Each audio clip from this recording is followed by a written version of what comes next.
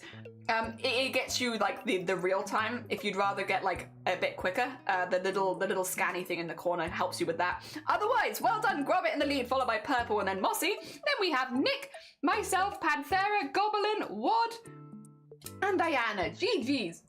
But yeah, if anyone does want to catch up like the same time that I see it, the little thingy in the corner gets you that. Otherwise, yeah, refreshing the stream should help. All right, back to mute again. Good luck, everyone.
Whoa! Oh my god!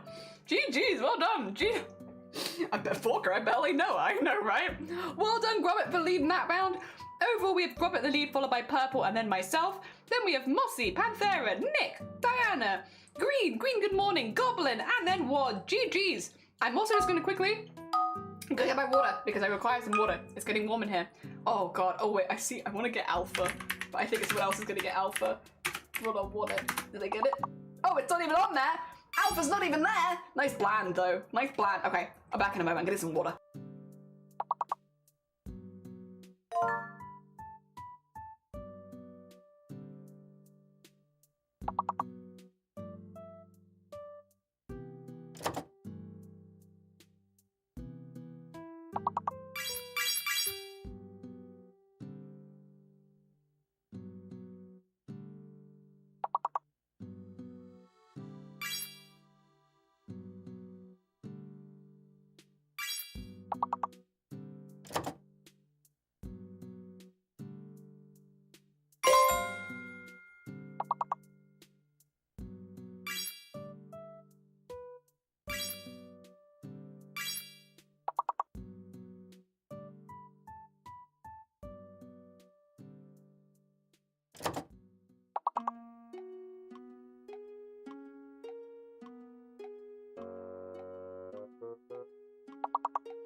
Anal. Oh my god, you got anal. God damn it. Alpha. Jesus. Oh my god, it's gonna get really hard really quickly. Nice anal. Well done, Gromit, for leading that round. Overall, we have Gromit the lead, followed by Purple, then myself. Only just though. Then we've got Mossy, Panthera, Green Plum Bob, Nick, Diana, Ratbones, Goblin Mum, and Wad. Well done. I'm always surprised it allows anal, but it's because obviously it has a double meaning, but then it doesn't allow cock, so. Alright. Can we see anything? I can see scene. Yay! I'm on the board. Members! Nice members. Alright, I'll mute again. Good luck, everyone.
Another one where I have no idea what those last ones could have been, but GG's everyone for the ones we did get. Well heckin' done. Oh, yay! Although I did kind of cheat. I got Robert's one. Well done to me! And then overall we've got Robert in the lead, followed by Purple and then myself. Then we have Mossy, Panthera, Green Plum Bob, Nick, Diana, Ratbones, Goblin, and Wad. Bonus is allowed. It does. It is. No, it is. You are right, actually. And I don't think it does. Oh god, good luck everyone. I'm nearly finished my rice.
Point! Well done, well done! Well done on point! N! N is hidden, N is hidden! Portion! Nice portion! I take potion. N is hidden, N is hidden. C is fake. Ooh, okay. Oh, option. Proton. Troop.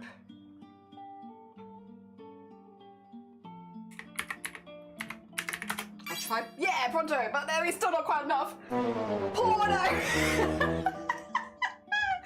The frantic porno is very funny though. Porn! No! GG's everyone, well done Grobit for leading that round. Our final scores on the doors for words today. Well done Grobit for leading the round overall, followed by Purple in second and myself in third. Then we had Goat, Panthera, Green Plum Bob, Nick, Diana, Ratbones, Goblin Mum, and Wad. Well done, well heckin' done. Alright, 2 seconds. Let me just move my keyboard back off stream. I got like a good glass of water this time, rather than tea. As much as I love tea, it do be warm. It do be warm. I thank you for the hick as well. 5-letter words throw me off. Yeah, me too. They get so much harder. Like when like you're not forced to do 5-letter, I don't find it too bad. But as soon as it's like you have to do 5-letter words only, I'm like, It's the needing to do it that gets me. It's fine if it's not necessary, but as soon as it's necessary, I'm like, oh. Cyphers, good morning, welcome on in. I hope you're doing well. Also, let me just whack back the music since I think it's taking a little break. There we go. Bring back in the embroideries. And you can see our army of dogs coming in. We're getting there. Slowly but surely. It's actually what is it? You can have porno. Oh, I didn't even know. Oh dear. Words goes brrr. Yeah. Also, Revi, thank you. How you doing? Good morning. I hope you're doing well. Yeah, the embroidery and the text I'm really happy with. We're just slowly building up now the rest of it. For those who are just popping in on lunch, I can kind of show you the vibes we're going for. We're basically making an army of dogs in similar colors to the background fabric. So it's going to end up looking a little something like this. There they go. And then I actually think I kind of want to replace this one with this one. Yeah, like that. There you go. And maybe there you go. We get the order of them eventually. But basically, we're making a little army of dogs, and it's gonna look a little something like this. You see that? Yeah. Look at all the dogs. Are they doggo bowling pins? Oh no, there's more. There's a lot. There's a lot. We got like a full army of them. But yeah, what we're doing is we're appliquing them on, and then we're doing the embroidery to like have the eyes and the nose be a little bit more obvious. And then we're gonna actually put like beads and like growing plants going around them. And they're gonna be like a little army of dogs, like overgrown doggos in the same kind of colors as the background fabric, but not pink because pink is the background. I love waking up at 5, 6 a.m. by choice, but I hate having to do it. Yeah, I'm having to get myself into like a thing with the waking up early where I'm like, I'll get up that early regardless, and then I'll identify if I'm having a migraine or not and go from there. Yay for progress. I guess it's what words can be swear words and not necessarily what can be rude. Yeah, probably true. That is probably what it is. Also, good morning. Also, dog, do you know why dogs are good? Can you can't spell dog without God? It's so true. It's so true. Oh dear. There we go, there we go. I like one of my, what's it called? So, sorry, once again, I'm gonna out myself as a VTuber fan here. I know, terrible. How did you know? How does everyone know? But one of the VTubers that I watch a lot of clips from, I can't watch them live as often, from HoloLive, Doggy Doggy God Street. That's the song I wanted to say. It's one of my favorite VTuber songs ever. Full stop. Sorry. You know what? I was like gonna go into a full spiel and then I was like, screw it. Screw it. Korone, very funny streamer. Love them very much, but I can only really watch clips of them. And because timings and world. But yes, Doggy Doggy God Street. Great song. Great strong. Oh my god. 10 out of 10. So cute. Oh my god, are they okay? They got places to be, people to see. Oh dear. There we are. Right, speaking of dogs though, gotta keep going. Gonna get all these dogs in there and embroidered and then do them like overgrown, almost like statues. Yippee. Yippee! There we go. Foxes to Kyon, yeah. Oh gosh. I just out myself as just a big fan, but then I'm not really outing myself. I'm literally making fan art right now. Could you imagine outing myself as a fan when I'm literally sat here making fan art? Wild. Who would have seen it coming that I might be a fan? Excuse me. No, I'm really happy with how this is. You're making fart. I am making fart. You're right. Oh, do you do fan art? Yeah, and this is fan art for Bear Boo. I can show you the ones. Well, actually, I can't show you all the ones we've made because just in case they're lurking. But I can show you Vile's one. Basically, I'm having to rely on Vile's. I'm so glad we made one for Vile. Vile's already seen their finished piece. This was the one we made for Vile. I'm gonna send this off to Vile. They're gonna have it. This is their piece. This is what we're making for Bear Boo. We've also done one for Kenny Siren. We've also done one for Starry Side Trinkets. There's a few other people that I'd really like to do them for. I want to finish this one today though because I want to work on 2 this week. Yeah, mixed media embroidery fan arts. Yeah, I've been getting into it a lot more this past like few months. Basically, the long and short of it, Cyprus, is that I'm going to TwitchCon next month. I'm so excited. I'm going to TwitchCon next month, and I'm meeting a lot of my favorite streamers, which I'm really, really excited about. However, Cyprus, would you believe I'm just a massive fan? Just a massive fan. And I sometimes get a little bit nervous when meeting people, especially people that I've looked up to for a long time. And so I'm making them fan art to be like, hey, even if I can't put into words what I want to say, which I probably won't, to be honest. I don't think I am going to be able to well put into words. Like to be honest, all right, everyone's very different, right? Everyone's very different, and the reason they watch streams is different, and I think there's a lot of overlap, but everyone's a little different with their intentions, right? As far as like watching streams and stuff like that. But for me, I have always watched streams as an escape, as like a nice distraction and stuff like that, especially like a lot of the streamers who stream more in the evenings and stuff like that, because in the evenings I often am quite sick. I'm feeling nauseous, I'm often quite unwell, and I have been like my entire adult life like not super well, especially in the evenings. I have one of those where I get worse as the day goes on kind of thing, right? So for me, I really, really value the streamers that I watch in the evenings because they help distract me from that. And like that has been such a huge thing that has improved my life so much, is watching these streams, in that just like it gives me like a distraction where I'm not thinking about it for a few minutes and stuff like that. And like again, I really, really value the streamers that I do watch, is why we talk about them so much, because if they can distract me from like nausea, they can distract you from anything. Like honestly, that's a good heckin' streamer right there. And so I really, really appreciate them, and I really appreciate the streams that they do. But it's hard to like put it into words because like I don't want to make things heavy or dark or anything like that. So I don't necessarily want to talk about it in detail.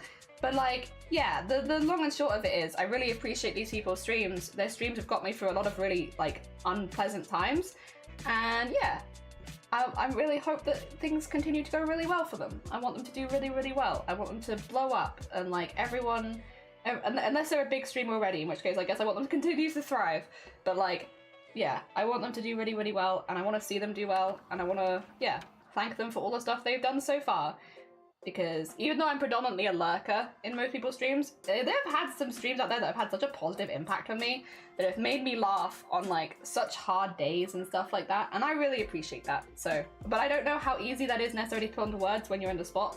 Like, and again, it is kind of, I guess, almost like a bit parasocial of me, and to be like, you know, because their streams have helped me a lot, but for them, they're just doing regular streams. So I'm also like, I don't want to be that like weird parasocial fan either.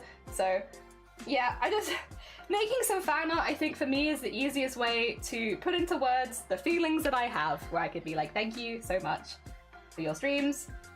They've got me through some really hard times, and I really appreciate it. Bearboo, the one we're making this for now, I can shout them out, but I'm not going to do them the big shout out, because the big shout out will notify them that I'm streaming, and I don't want to notify them that I'm streaming. I want it to be a secret, but I can do the small shout out. They might be live today, to be honest. I'm not gonna raid into them if they are, because again, I don't, if they're then like, what were you doing today? I'd be like, nothing, don't look, because it's meant to be a surprise.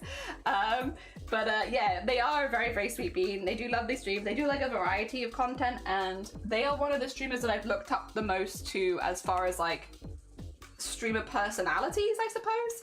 Like the way that they deal with trolls, the way that they handle their community, the way they communicate with people. I just really like them. They're just like a very genuine soul, and like, you know, in a digital space, finding people that are super genuine and just like feel like they're authentic selves, it's a cool thing.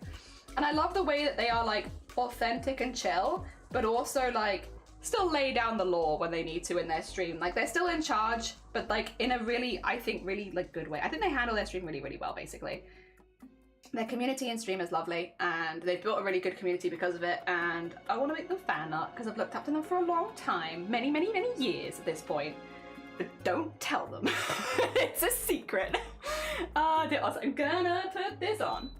90% streamer I join is to support the streamer. We have people like you I enjoy watching your stream with. Hell yeah! I'm heckin' glad. I'm heckin' glad. I remember in your beginning streams and how far you've come since then. It's awesome to see. I was about to say wholesome. What do you mean? What do you mean it's not been wholesome? I'll be honest though, I think we've been talking about pretty non-wholesome things since basically day one, but I think I used to be a lot more anxious about it. I think I used to be more like catching myself if I was being too much and stuff like that, whereas, oh god, what the heck is this? Ow! No, that's not what I wanted to do. What the hell? How did that even happen? Impressive, but also, stop it. Well, I've unthreaded my needle, but I will rethread it now. I don't even know how I did that. Oh dear. But yeah, I think we've always had similar conversations. I think I've just got a lot more comfortable, like, not putting on as much of like oh, I should be, you know, careful and stuff like that. It's like, no, these days it's just like, whatever. Whatever. Go on. Let's have some fun. Have a nice few times. Oh dear. Got better at laying boundaries. I think that is like that just comes with time. Obviously, I've never done anything like streaming before, so like, you know, you're not used to having to set your boundaries and stuff like that. Got better at things. More confident for sure. I would say I've not got any better at reading. I would say in 5 years of streaming, my reading is still garbage, my typing is still garbage. There are some things I've just never improved with. Those, never improved, still garbage. I think parasocial is, you're right, no, actually you are right. But being parasocial isn't inherently a bad thing, it's just, I guess, yeah, it's a word that's often taken as like a, you know, you hear about parasocial relationships when people go too far, but being parasocial in general is not an inherently bad thing, it's just, you know, being careful about it. Because I know that I can be quite parasocial, not like publicly or anything, like, or like in messages or anything like that. I just look up to a lot of streamers. There's a lot of streamers where I'm like, I look up to the way this person handles this or does this and this. At the end of the day, I don't know that streamer. I'm just like a fan. But I guess that's the thing, is like, I will just describe myself as a fan. I'm a fan. I know I'm a fan. I'm just a fan. Oh dear. And that's fine with me. I'm quite happy being just a fan. But no, it's nice to be able to make some fan art now. Words are hard. Words are hard. They are incredibly hard. Oh dear. My relationship with Tom Hardy is real. Tommy Hardy. Oh dear. It doesn't help that you don't have a keyboard. It does make things much more difficult, I must say. Being able to type without a keyboard is hard. Twitch itself is inherently parasocial, especially if you interact with chat. Yeah, true. Because there is always going to be a power imbalance, and you know, you are curating what you're showing to the world and stuff like that, and the conversations that you're having and such, which are important boundaries to set. Again, to be fair, like definitely not disrespecting that. That is an important boundary to be able to set. But yeah, it is. The information you're sharing is the information that you're happy to share, and some streamers are happier to share some information than others, and that's very fair. Oh dear. Yep. Oh, the Phantom! I got put my local newspaper for my crochet business? GG's, Phantom! Oh my god, well heckin' done! Impressive! Hell yeah, I hope it really does you good for your business. I know I'm a bad fan, so I only do what as I only like what they do make at personal life and do when they don't make art. I do not care. No, that's fine. I mean, that's, again, I don't think that makes you a bad fan. I think, again, healthy boundaries, right? I feel like that is being very respectful of a very healthy boundary, right, Cypress? I don't think that's being a bad fan. I think that's, you're like, yeah, I'm not interested in your personal life. You know, that's not for me. And to be fair, like, for the most part, unless it's something silly or entertaining, I feel like there isn't too much reason to be into someone's personal life. Like, you don't need to be. It sounds like very healthy to me. Nice. With Twitch, I get parasocial in the sense that I start caring a lot about my favourite streamers. Well, I also get upset when they don't stream because it changes my routine. Yeah, that's yeah. I am the same as that. Like when my favourite streamers quit streaming, I'm like, no. And like, obviously, I still wish what's best for them, and I want them to be happy, and that is what is. You know, I want their happiness more than anything else, and if streaming isn't making them happy, then that is absolutely fair, and I'm never gonna disagree with your own personal decisions about what is good for you in your life, because you know that better than anyone. But it does make me a little bit sad. I still get sad when I don't have the same streamers to watch. I can't remember why this came up, but I remember answering that question a while ago when people were like, it was like a question, I can't remember what the question was for. What was one of the hardest parts of streaming? It was one of the hardest parts of streaming. And I was really struggling to come up with an answer because I was like, well, most of it's kind of manageable. Like, you know, there's nothing that you can't manage with time and experience and stuff like that. And then I was like, wait a minute, when your favorite streamer quits streaming.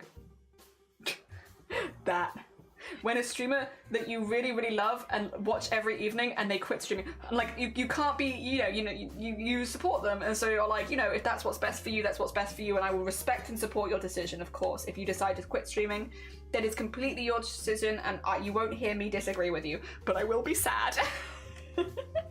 Oh dear. But I will miss the streams, because I have definitely had it now a few times, quite a few times, where like streamers that I really, really like have stopped streaming. And like, either on like a long hiatus or like a permanent thing, and it's like, I'm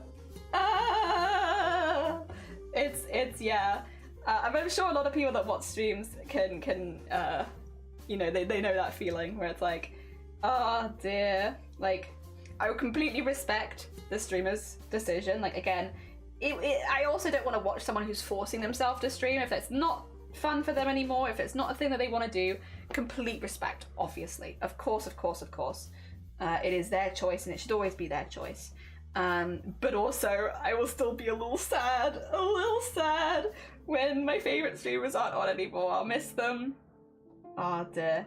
I mean, I guess luckily on Twitch there are so many people that are live. Maybe I'll find a new favourite streamer, who knows? But yeah, definitely is sad when a streamer that you really like, that have watched for a long time, decides to quit. I understand why, though. I do understand, like, fully why. I, again, would never hold it against someone when they decide to quit, because, like, it's such a personal decision. Like, completely understand.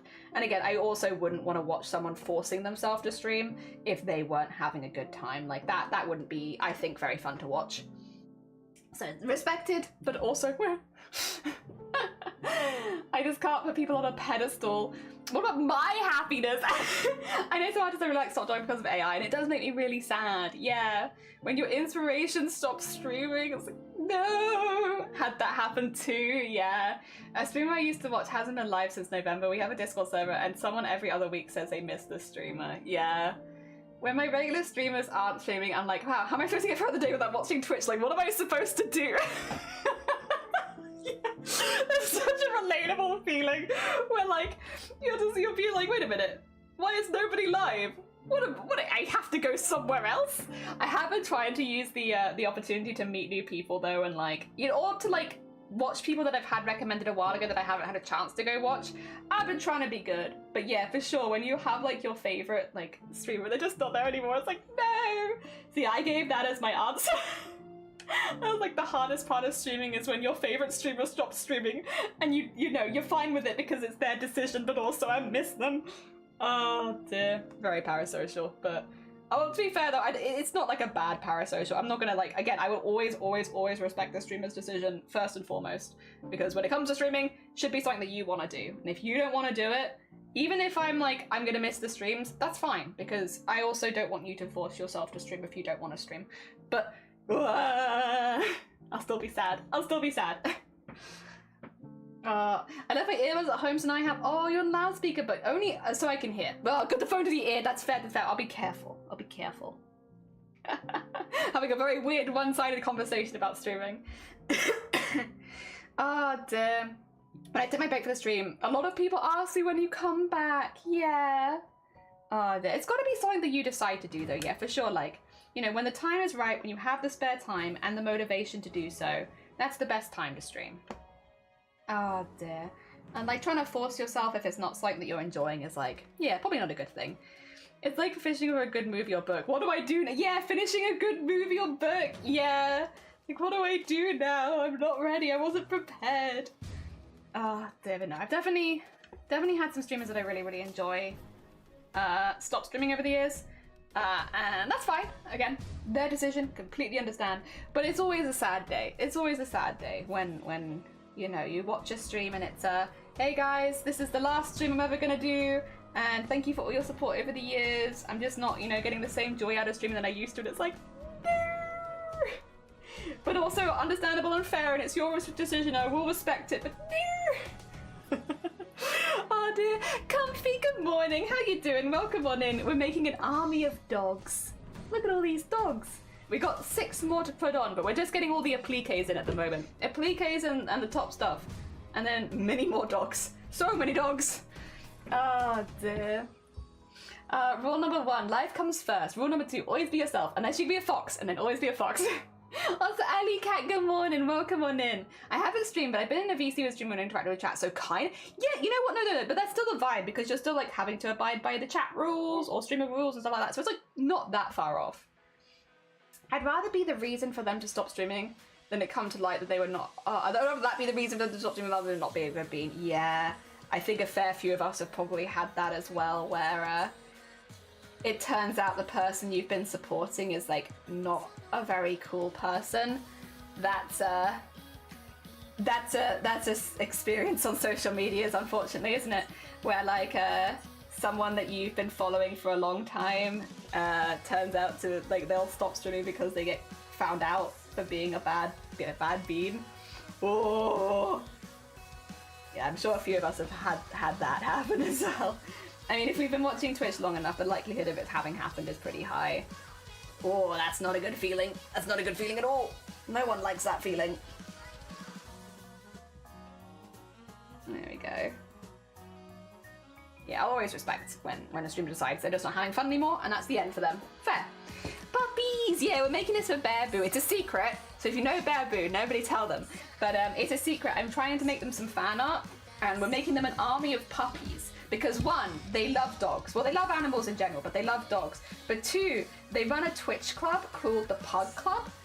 And I want to have like an army of the dogs because it's kind of like a representation, or it's meant to be kind of like a representation of their Twitch team that they started. And so we have, in the same kind of colors as the background fabric, we have lots of dogs. Because I feel like it kind of represents the team a little bit. I'm not part of the team or anything. Everyone I know that's in that team is like a really sweet bean. So I thought it'd be nice, since they are the person who started the team, to like have a representation of it sort of as part of their fan art. Yeah. Oh dear. It's cute, thank you. Right, isn't it so pretty? This is one of the ones from Hobbycraft that was in a bundle, I think. Really, really pretty one. My streams are little. I feel like not many people care if I stop streaming for a week. I usually end up streaming 1 time monthly. I love your streams, Zomboti. Hell yeah. Hell yeah. Oh dear. I also like that you're using the PNG tuber with the Sanrio character. Cute. Oh dear. Puppies! I wish I could stream more. It's been such a struggle with mental health and motivation. Yeah, that's very fair, honestly. Completely understand. And again, it should be fun, so it feels like it's not going to be fun in the evening. That's not a good evening to stream. So like, I think it's sensible to prioritize you first. You said we work on dino painting. I've done a bit more. Please do share. Please do. I would love to see more. Alright, let me get rid of the spare puppies. We're not ready for them yet. These puppies will come later. There we go. But we will get there. For now, we're still on the orange layer. We've got more applique to do first. They've got to be nice and squishy. It's very important. Texture is big. Ah, dear. Even though you reserve DMs for reserve free DMs and sending weird gifts, nuh-uh. Nah, they've been like full videos recently, but they've been great and I've loved them. Good horse content. Did you see? I think Twitch is adding a horse emote. And wait a minute, actually. Can I show you this? 2 secs. I have things to show. Because it's very similar to the horse emote that we made. It's not the horse emote we made. I'm not that conceited. But it's similar. Basically, I feel like it's good taste. I just need to find the picture that I saw. Here it is. 2 seconds. Let me get it on screen for you. I have to put it over here, annoyingly.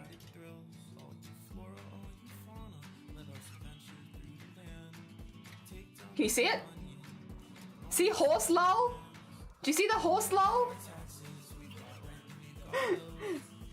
It's not the same. It's not the same as our horse lol, kind of, but like, I'm just saying.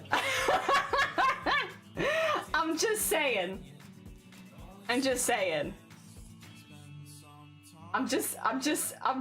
you know, listen, it's not the same as our horse lol. It's not. But if I was to just, you know, just putting it there. look at that. Look at that.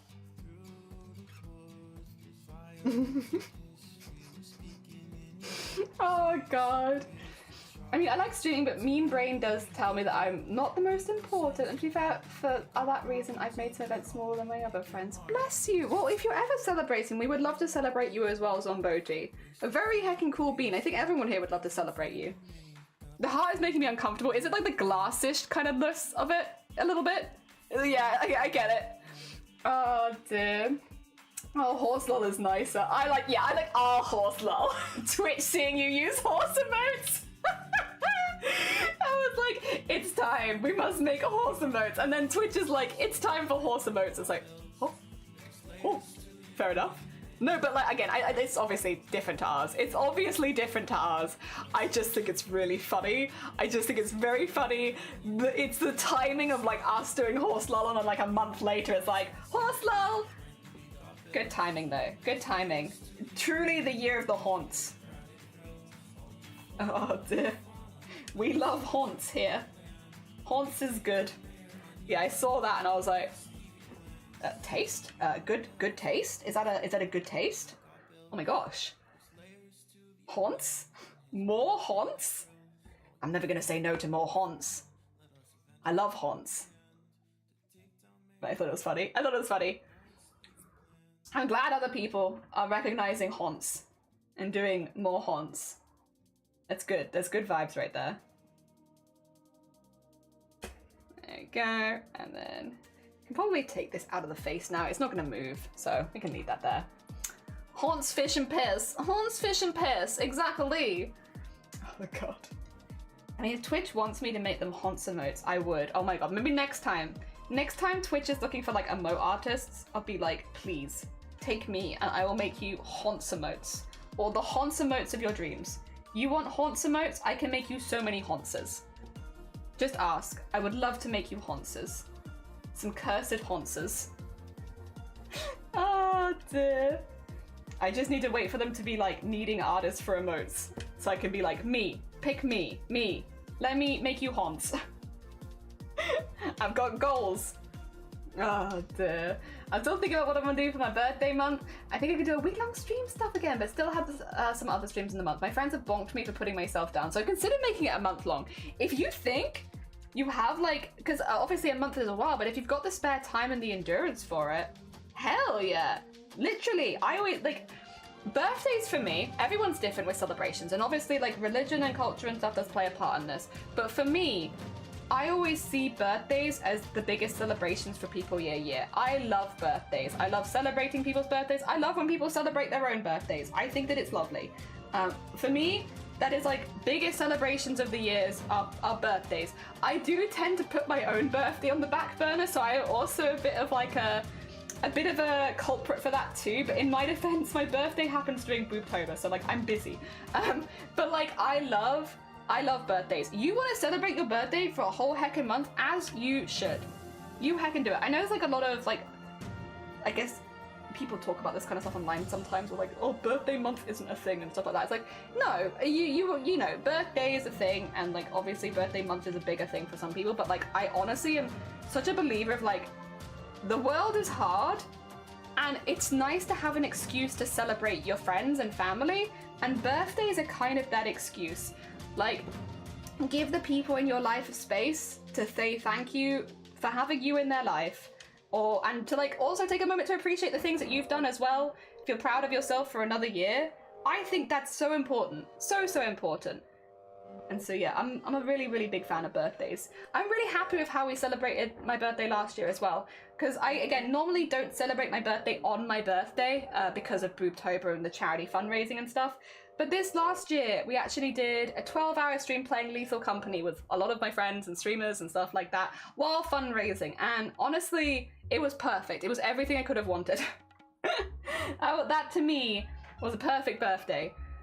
I'll probably have to try and do something similar again for next year because I really, really liked it. Yo, good morning. How you doing? Welcome on in. This year I have an advent calendar type birthday. That's such a good idea. Yeah, why heckin' not? like, you know, countdown to your birthday kind of celebration. That sounds lovely. I think it's just really nice. Again, like, having more reasons to celebrate is a good thing. Yes, yes, yes. I love my birthday. Past year sucked in the IRL side of the celebration, so I tried my best to force the availability to stream that week, and it was a great time. And this year my birthday once again falls on a Sunday, so I'll be able to do it for a week long if I wanted to. Oh, heck yeah. Heck yeah. If that's like you want to do, I feel like you should absolutely go for it. I'm also just going to turn the aircon on again. Actually, let me check the temperature. What temperature is it? It feels warm. Oh, it's only 27.6. It's been 27.6 twice in a row now. But it's still warm, actually. 27.6 is still quite warm. I'm going to turn that back on. I'm going to have some water as well. Delicious, delicious water. Oh.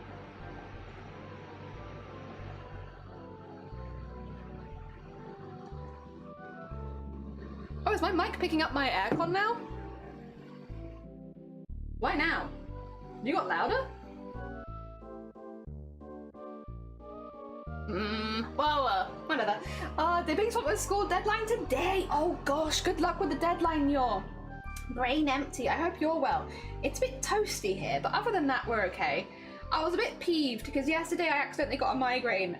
It wasn't exactly my fault, to be honest. No, I'm gonna stand by it. It wasn't really my fault. I had a really loud noise happen behind me while I was running at like 6 a.m. So like, as a normal human being would, I turned around because I was like, oh my god, so I whipped my head around and I gave myself a migraine. Because I can't turn my head that far, unfortunately, without triggering a migraine, since my migraines are based on injury, so whoopsie. And then I had a really bad migraine for the whole day, and I'm a bit peeved by that, to be honest, because it's like, I did a human reaction, which is I heard a loud noise, I whipped my head around. I don't feel like that was my fault. And it's very annoying, but we're streaming today instead, so it's like not the end of the world. I'm complaining about the little things, to be honest. We're getting by just fine. Oh dear. And I hope everything is going well, other than the fact that you have a deadline coming up today. I hope that it's going okay. I wonder as well, like, the rest of Europe, is it toasty? Because here we're having a little mini heat wave at the moment. Hence the aircon being on. It's toasty over here. It's unfortunate. Yeah, just one of those things, isn't it? Where it's like, it's a little annoying. Because, like, what was I meant to do? Not look at the loud noise at 6 a.m. while I'm out on my run? I feel like that would be bad. So, I'll look. And then I hurt myself. I have a random fun being a mum story. Yesterday, my 4-year-old stabbed my 2-year-old. Oh my god! I only laugh because it seems like they're okay. My god, children. The tiniest bit more and it would have been a partially blind child now. Terrified me. I screamed. I would have screamed too. Oh my gosh. Children. Jesus, what the heck? Why are they like this? The good thing this year is I finally got the hang of playing games. I'm excited to play Repo or trade out on Worm Count on Goblin Cleanup or Gold for Friends. Hell yeah. Been lucky trying to keep focused, but I'm in bed having a break. I'm in bread. Oh god, no, you can't say it like that.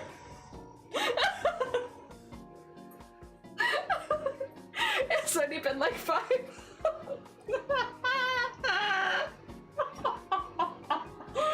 Oh, it's only 5 hours. Don't tell anyone. No, but you can't say that out loud because if you say inbred out loud, it sounds like a different word again, which is exactly what my brain was like. You can't just say you're inbred.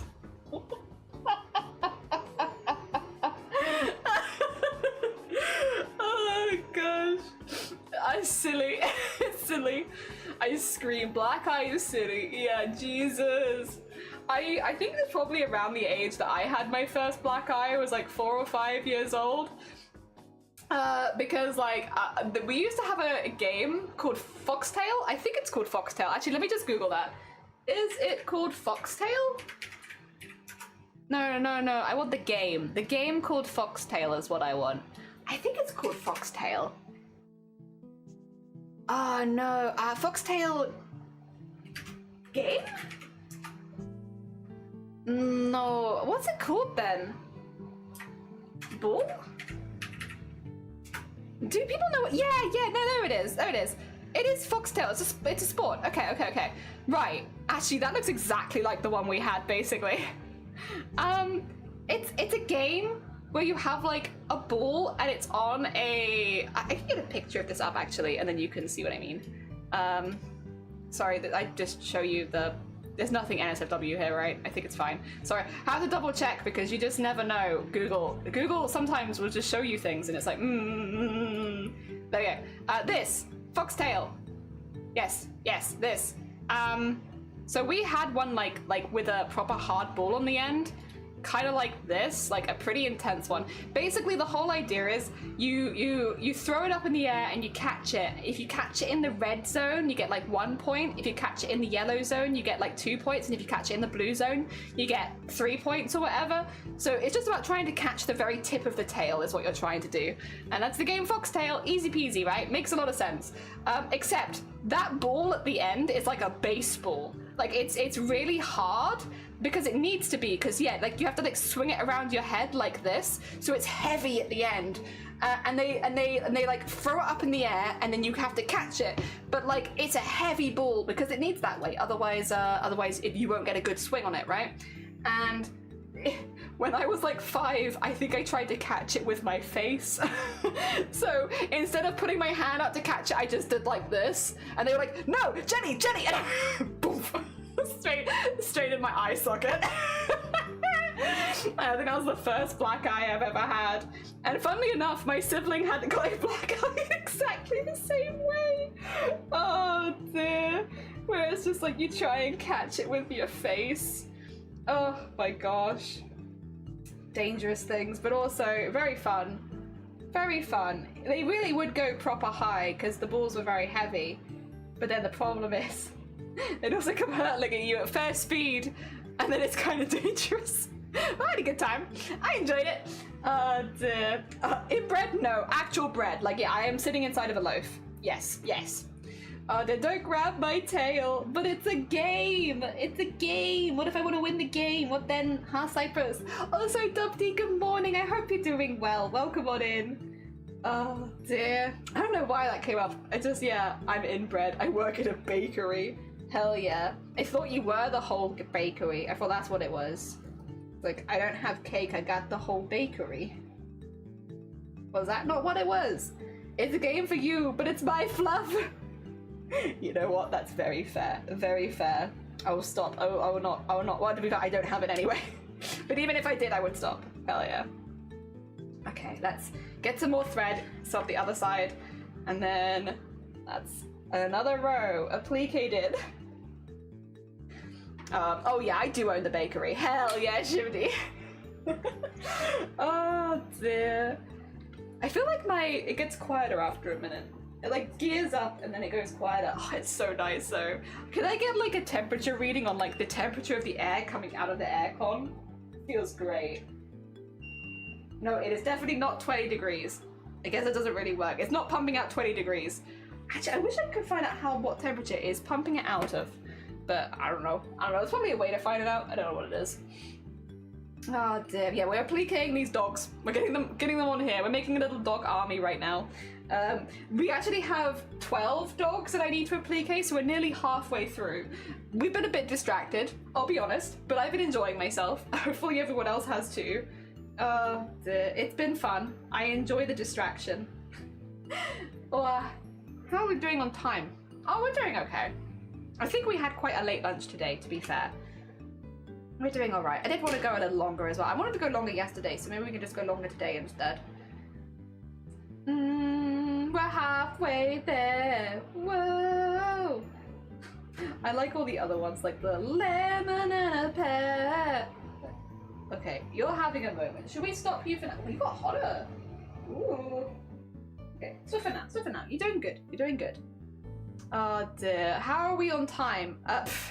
Honestly, I don't know. I haven't checked the herb cupboard for a second. I'll get back to you on that though.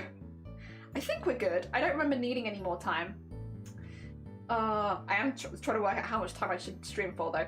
Tomorrow, by the way, I will say this now for anyone who needs to nip out or anything. Heads up, tomorrow's stream starts 1 hour late. I gotta go to something first thing in the morning, so Unfortunately, it means starting stream a little bit later, but that's okay. Yeah. So stream will start 1 hour late tomorrow, but then it should just be a normal stream after that. Just a little later than usual. If I can start it any earlier, I will, but I'm gonna give myself, I think, an hour, because I think I should easily be able to finish everything within that time. But yeah, I have some stuff I must do once again. The beginning of the day, which means I have to start stream late. And then on Friday we have no stream at all, which I'm sad about. Also, mainly I'm sad about because I'm doing, you know, it's one thing to cancel stream. I don't mind cancelling stream though if I'm having like a really like fun thing, like I'm doing something fun, like going to a car boot sale or something. I'm like, oh, that's fine. I'll cancel stream and go to a car boot sale. Fun. But I'm doing something not very fun. It's not bad. It's just nothing that I'm really enjoying very much. So I have to take Friday off to do unfun things, which feels very wrong. How dare. How dare. And on a Friday as well. And actually, no, not next Friday. Next Thursday I can't stream again. That's because I'm having my hair cut. But like for a bit because I'm going to bed, but I will tell you, but I had to tell you that my cat's snoring. Mint. Oh my gosh. Hell yeah. If you need to go get some sleep yourself, obviously please do, but thank you for the cat update. I do need more time. Okay, thanks. Yeah, just a little bit more time. Please, please. Thank you, thank you. Oh, has my music given up again? Oh, I think it has. I think it has. There you go. Come back here. A bakery in Japan decided to not use packaging for their products because they sold more that way. Not hacking packaging meant they had to find different ways to count the stock. They invented a tracking machine that could identify donut shapes in order to count them. Cancer shells are roughly donut shaped, so they unintentionally help create a machine that can detect cancer cells. That's amazing! Oh my gosh! That is so cool! As an unemployed person, I have plenty of time to share. Can I have some of your time? Nah. Oh dear. Will it be a craft stream or horror stream? It will be a craft stream because I don't, again, because I'm going to be starting late and all of that good stuff. And also because I want to get some fan arts done. I might try and plan a horror stream coming up, but it won't be next week either because I've got something to do on Thursday. I don't know, May is just a weird month for me at the moment. I got a lot of things.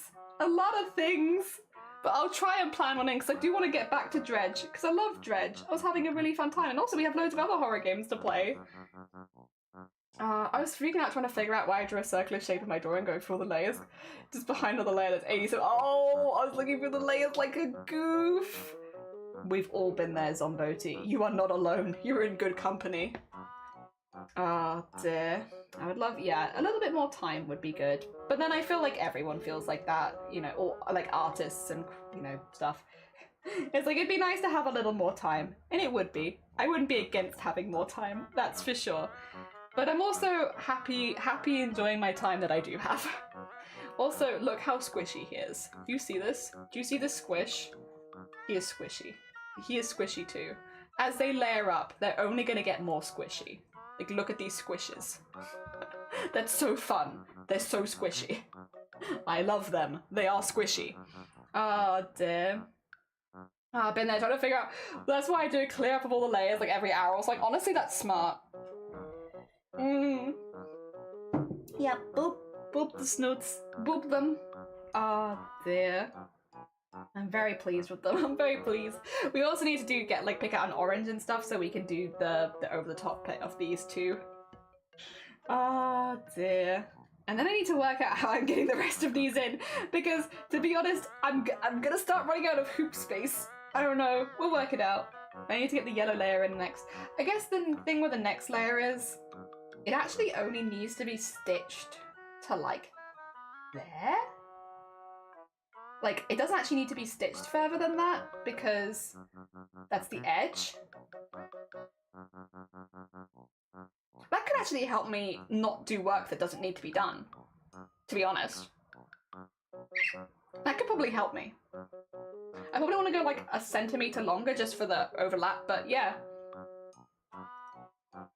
We'll work it out. We'll work it out. We got time. We got time. I can work it out. Ah dear. Phoenix, good morning. Welcome on in. I hope you're doing well. I like your mushrooms. Ah dear.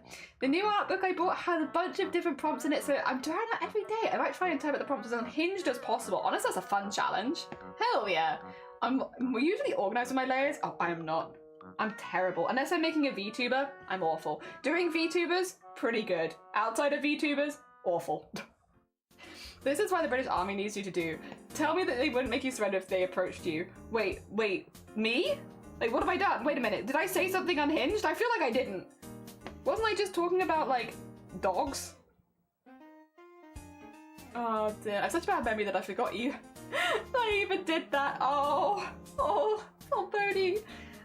It's true though, I'm still getting the adverts to join the Navy. I'm not gonna. I also don't think they want me. I don't know they don't want me, but they don't want me. Have I had any other good adverts recently? None that really stick with me that much. I mean, honestly, I don't think I did, okay. I was gonna say, I don't think I've found any adverts that have stuck with me that much since the Black Ops, the new Black Ops one with the music by, like, the remix of the Prodigy, Breathe. And I recently got recommended on YouTube the actual remix of that song. And it was like, it's so good. It's such a good remix. I love it so much. I already like the original song, but then, like, yeah, the remix, I actually really, really like it. I really, really like the remix of the Prodigy song that they used for that, and so it's really stuck with me. I'm not playing Black Ops or anything like that. I just really, really like the music, and every time I hear it, I'm like, yep, that's good beats. Also, thank you so much for the follow. It's very heckin' kind of you. Thank you. I intentionally made that unhinged just because I missed some of the words. One prompt was ripped penguin, so buff. So I drew a penguin. I drew a penguin ripped into pieces. Not a troll. I genuinely didn't know I never in buff at all. Oh, that's fair. I kept on getting Revlon hair colors. My hair is about the same length as Shine. Maybe we should start using the Revlon hair colors. Or just like, I'll get it up here so it's like going backwards and I can look like a... I think if I curled my hair backwards, because of the size of my forehead, I think I would look like a villain. If I got slightly harsher glasses, curled my hair backwards, with my full forehead on display, I think I look like a villain. Oh dear. Hell yeah. I'm ready. I'm gonna be the prettiest of beans. Oh gosh. Very cursed, but very creative. Cursed but creative. And like half of art is the creative-y bit. You'd look like Syndrome for like...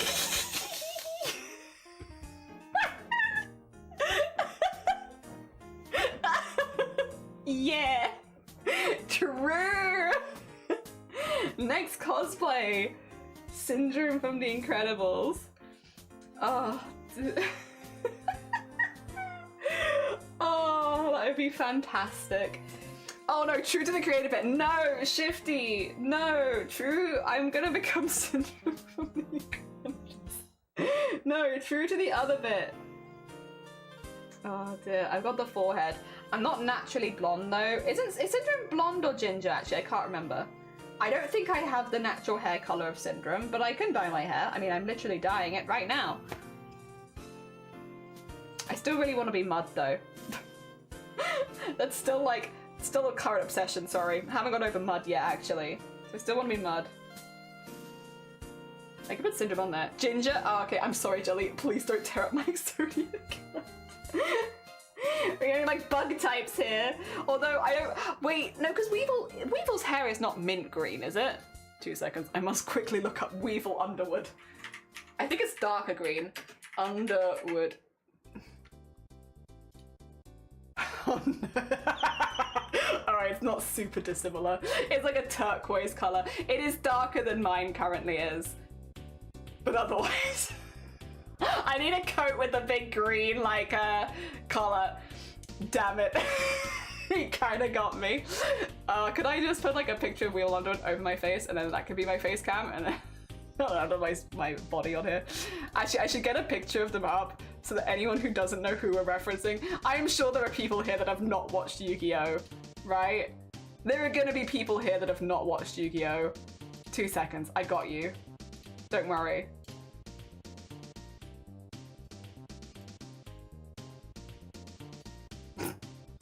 My hair's definitely lighter, but I could just, wait a minute.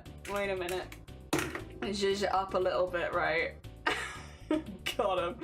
I think I would need to go a little center parting-ish for the vibes. Because he doesn't have a center parting, but he has center parting vibes, you know? There you go. It's not quite as floofy though.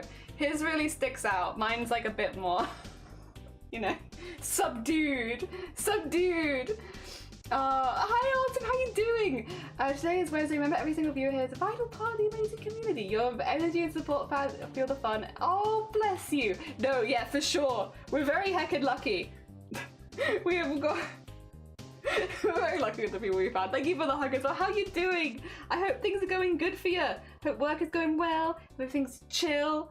Twinsies. Yeah, we're twinsying. What do you reckon he asks for at the barber? I don't know. I can tell you what I ask for at the barber, and then you just take that, just what I ask for, which is, can you shave my back and sides and give me some fluff on top to work with? And they're like, yeah, go on. And that's what I ask for. Shave my back and sides, give me some fluff on top to work with. Oh dear. God, the longer I look at it, the more I'm like, whoops.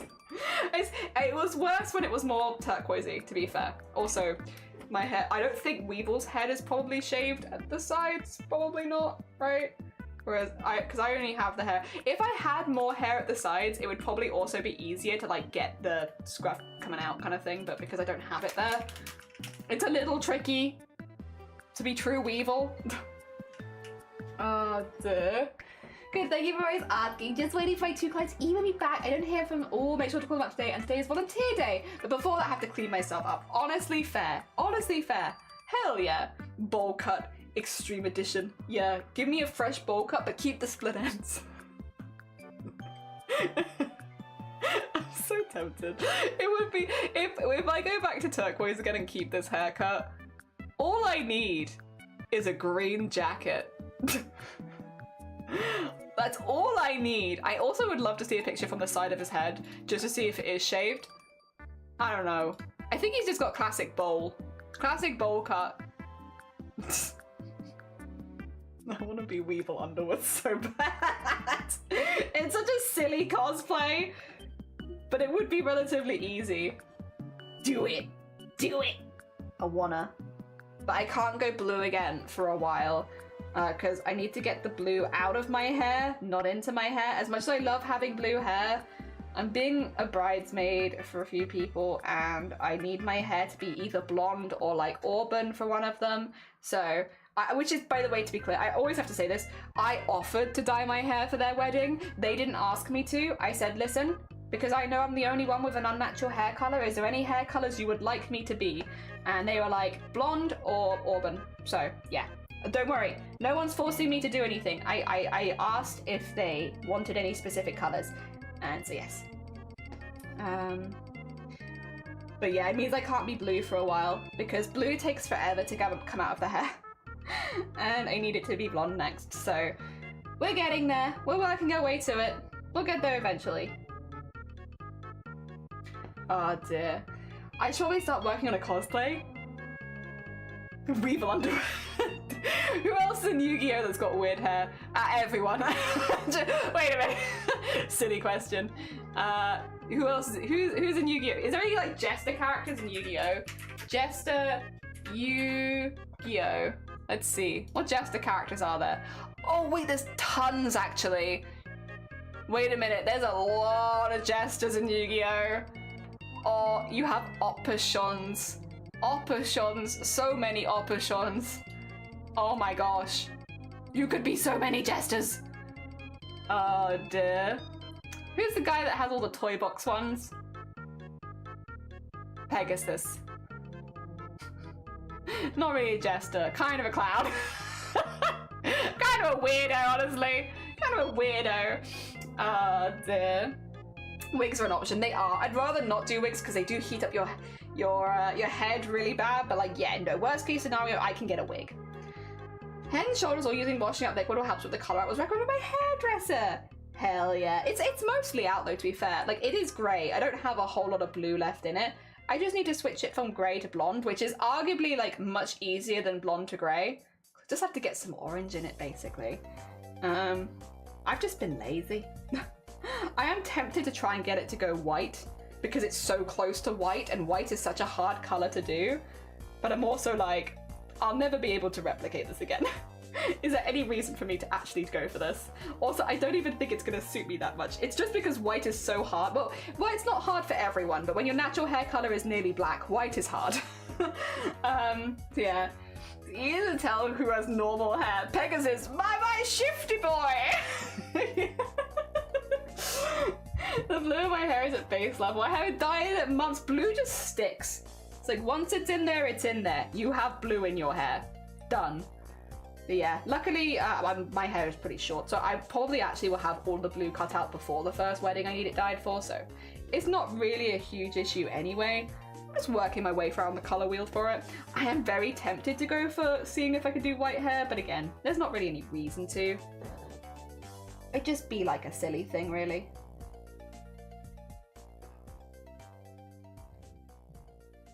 There we go. Oh, nice. Alright, go around the ear. That's another one completely gone. I didn't realise this bit was going to take as long, but I don't mind taking my time with it because it feels like they're done quite neatly. They look neat, and I like that.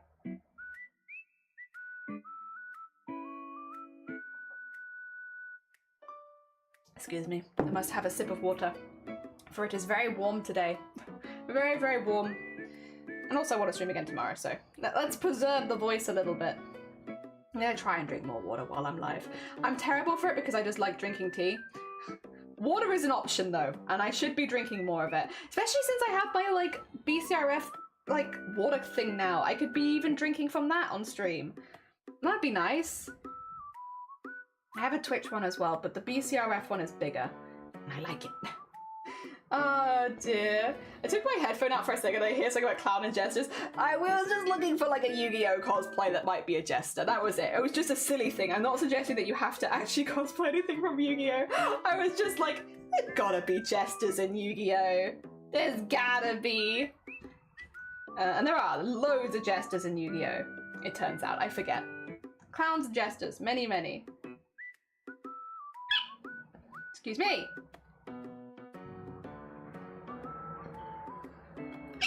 Excuse me again.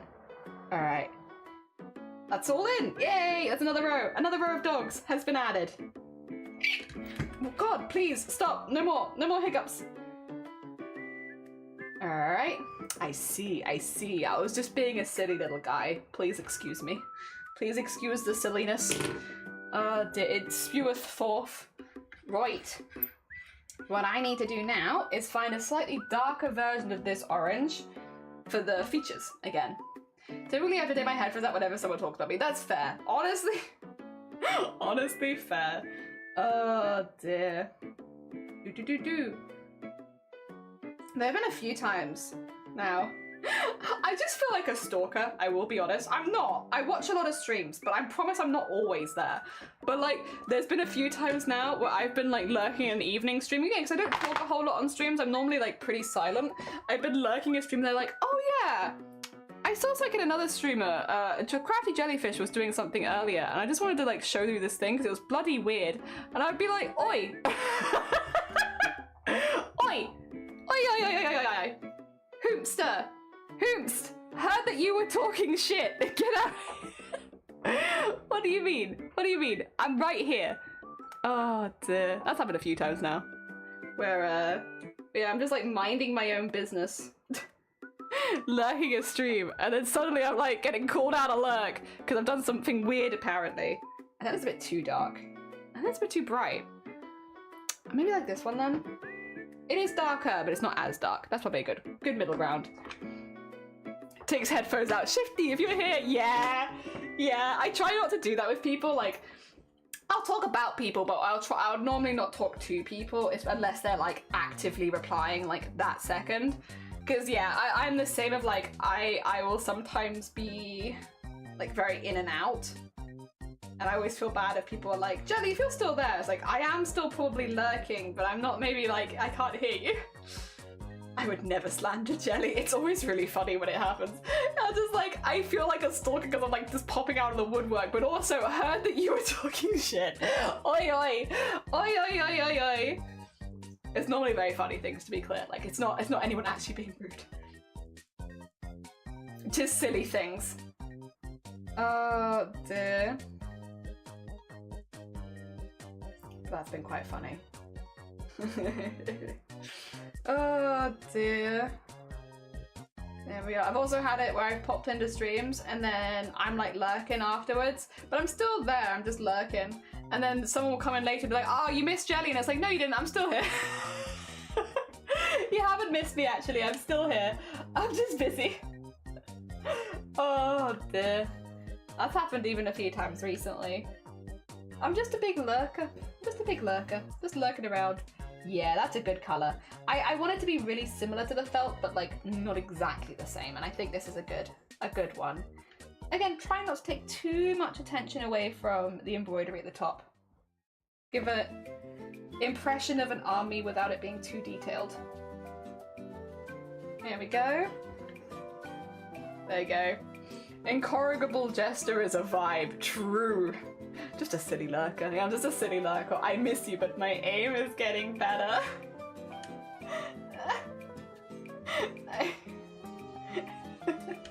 So stupid. Oh, dear. God damn it, somebody. Oh, dear. There we go. I miss. Have you not heard that one? The way that I've heard it is about like, my ex-wife says she misses me, but my ex-wife misses me, but her aim is getting better. You know, that kind of one. I've heard that before. My ex-wife always misses me, but her aim is getting better. Oh, oh dear. That one. The her is included. No, Grobit. No! Oh dear. We are a jelly army. We're gonna be spineless. Absolutely spineless. But so accurate though. We are spineless. We do sting. I don't think we do sting. I think we're just spineless. We may be spineless. Full stop. Oh, with a gun. Or with like a flip-flop. Like maybe she's chucking a flip-flop at you. You know. I still miss you, but my aim's getting better. More like piss. Thank you for the piss. Could be a flip flop. No, throw a flip flop at you. I've picked the wrong shoe. I wasn't thinking of chucking. Yeah, just chucking a gun. That's what you do with a gun. That's how you hit people. I know. Thank you, by the way, for the stupid music. Whenever the tower's on, I'm like, I'm gonna make a stupid statement. My music's like, it's like, oi, stop it, you. Listen here. It's very rude, that is. Just because I made a stupid comment doesn't mean I need you to play the stupid music. Oh gosh. I love this stupid song. It's like the song that plays when you're just messing up. No. Oh god. Please stop, desist.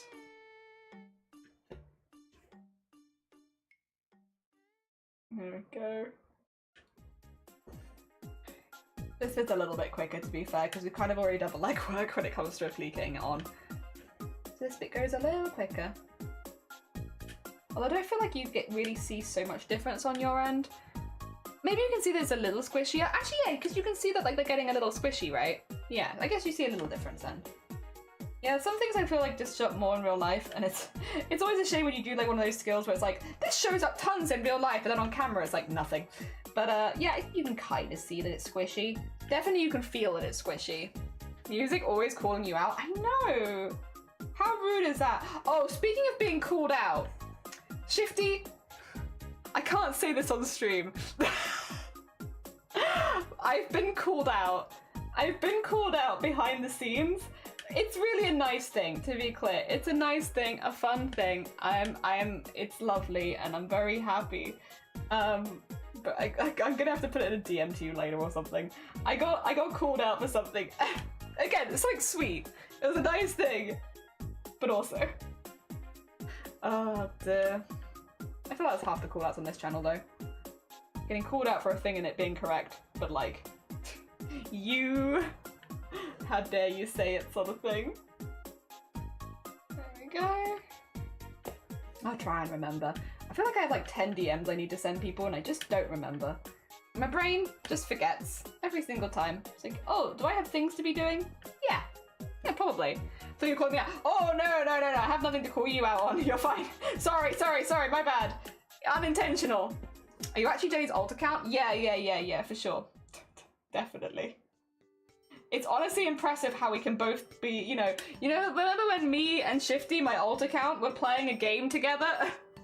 A multiplayer game with 2 characters? Actually, no, that was just me. That was just me twice. Could you imagine? Oh my gosh.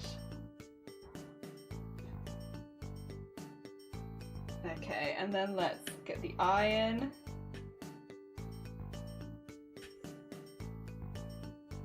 Also though, to be clear though, Shifty is not my alt account, I'm Shifty's alt account. Sorry, there's been a bit of a confusion there. I'm the alt account. It's me. Is it normal to have an alt account? Is that a thing that people do? Sorry, actually, maybe that's not a question that people are gonna answer, huh? I could do it as a poll and then you can be anonymous.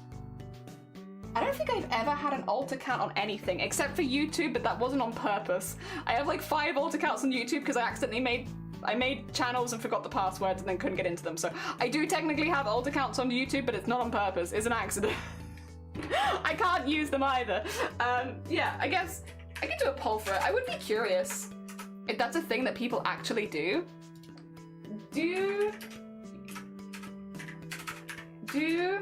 you have, oh god, you have any social media alt accounts?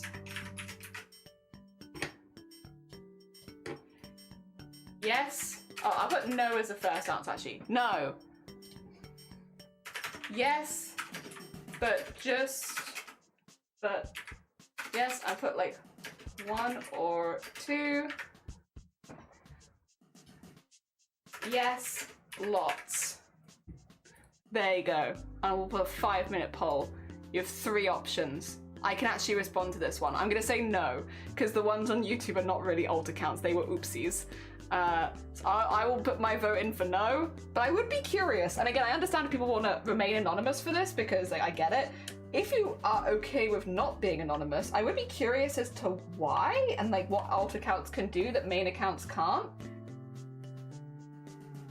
No judgment, again, like, you know, at the end of the day, your online choices are your online choices. I'm not here to judge.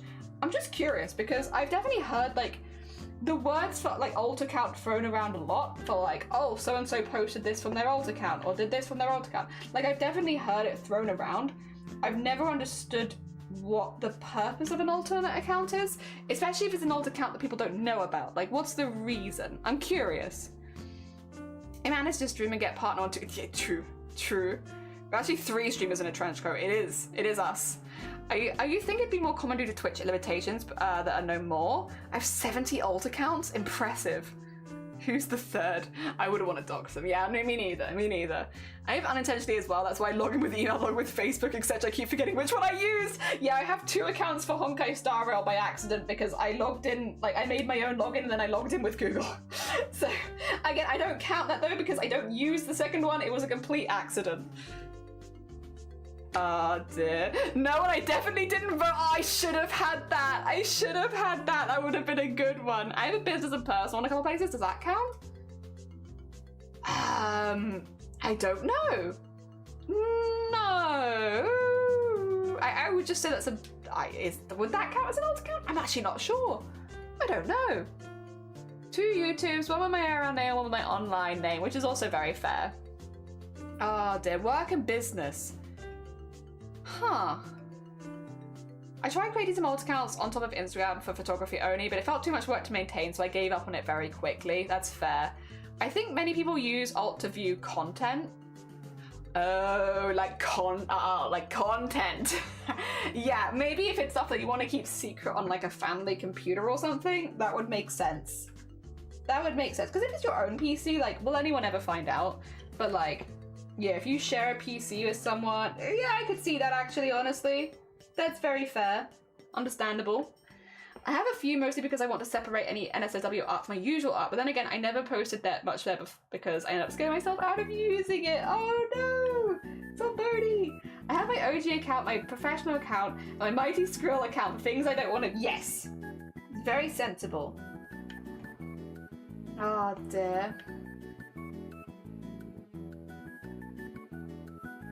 I think on most social medias I only have one account. I did have a Twitter for Boobtober, but that was specifically for Boobtober stuff. I don't know if that counts as an alt though, because everyone knows it's me. It's literally just for people that don't care about the arts and crafts and only want Boobtober. But I don't have that anymore because I don't have Twitter anymore. So, I guess not anymore. Oh dear. If your friends follow you and you don't want to accidentally like stuff. Oh, yeah, okay. That makes sense. Yes, yes, yes. Also, I'm gonna have a look at the poll. Okay, so actually, yeah, a few people have lots. A few people have one, two, and a few of us are also like, no, not for me. Which is like fair. I can't get this one sheet is plenty man out of my head. I'm sorry, but one sheet is plenty.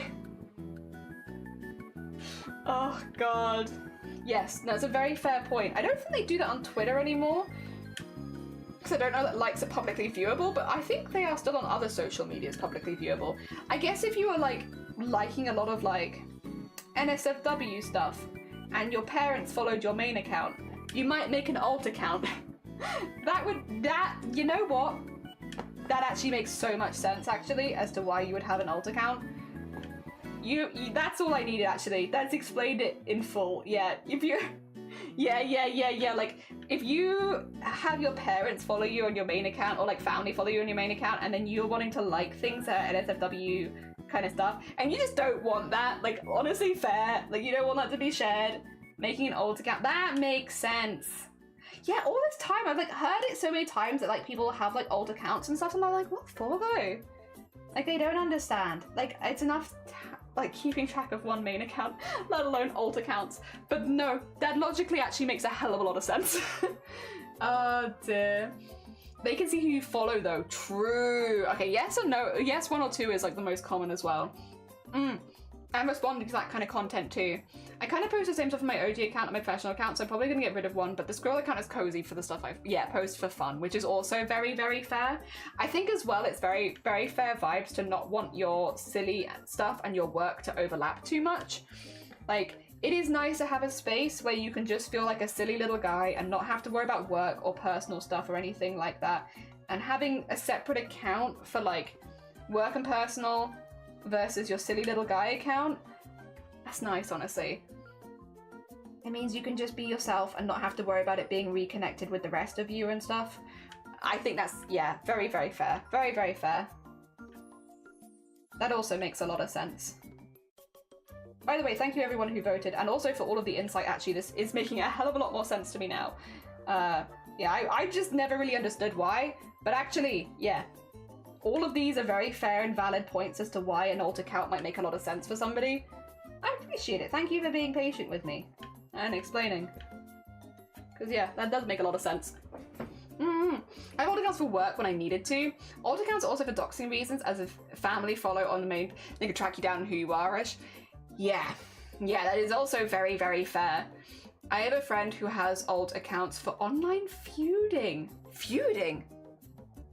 Online, like arguing with people. It's like feuding. For some reason, feuding to me is like, I don't know, battling for land, and it's like, your friend is battling people for land? And I have an alt account for it? I do like the idea. I'm just gonna log into my alt account. I've got some land battles to go do. I gotta go battle people. I don't know why feuding to me sounds like that. I guess because maybe it feels like a slightly more old-fashioned word. Oh dear, a battle for their honor. Oh dear. Let's go. They use alt accounts to back themselves up. I mean, if they want that, that's fair. Brain! Good morning!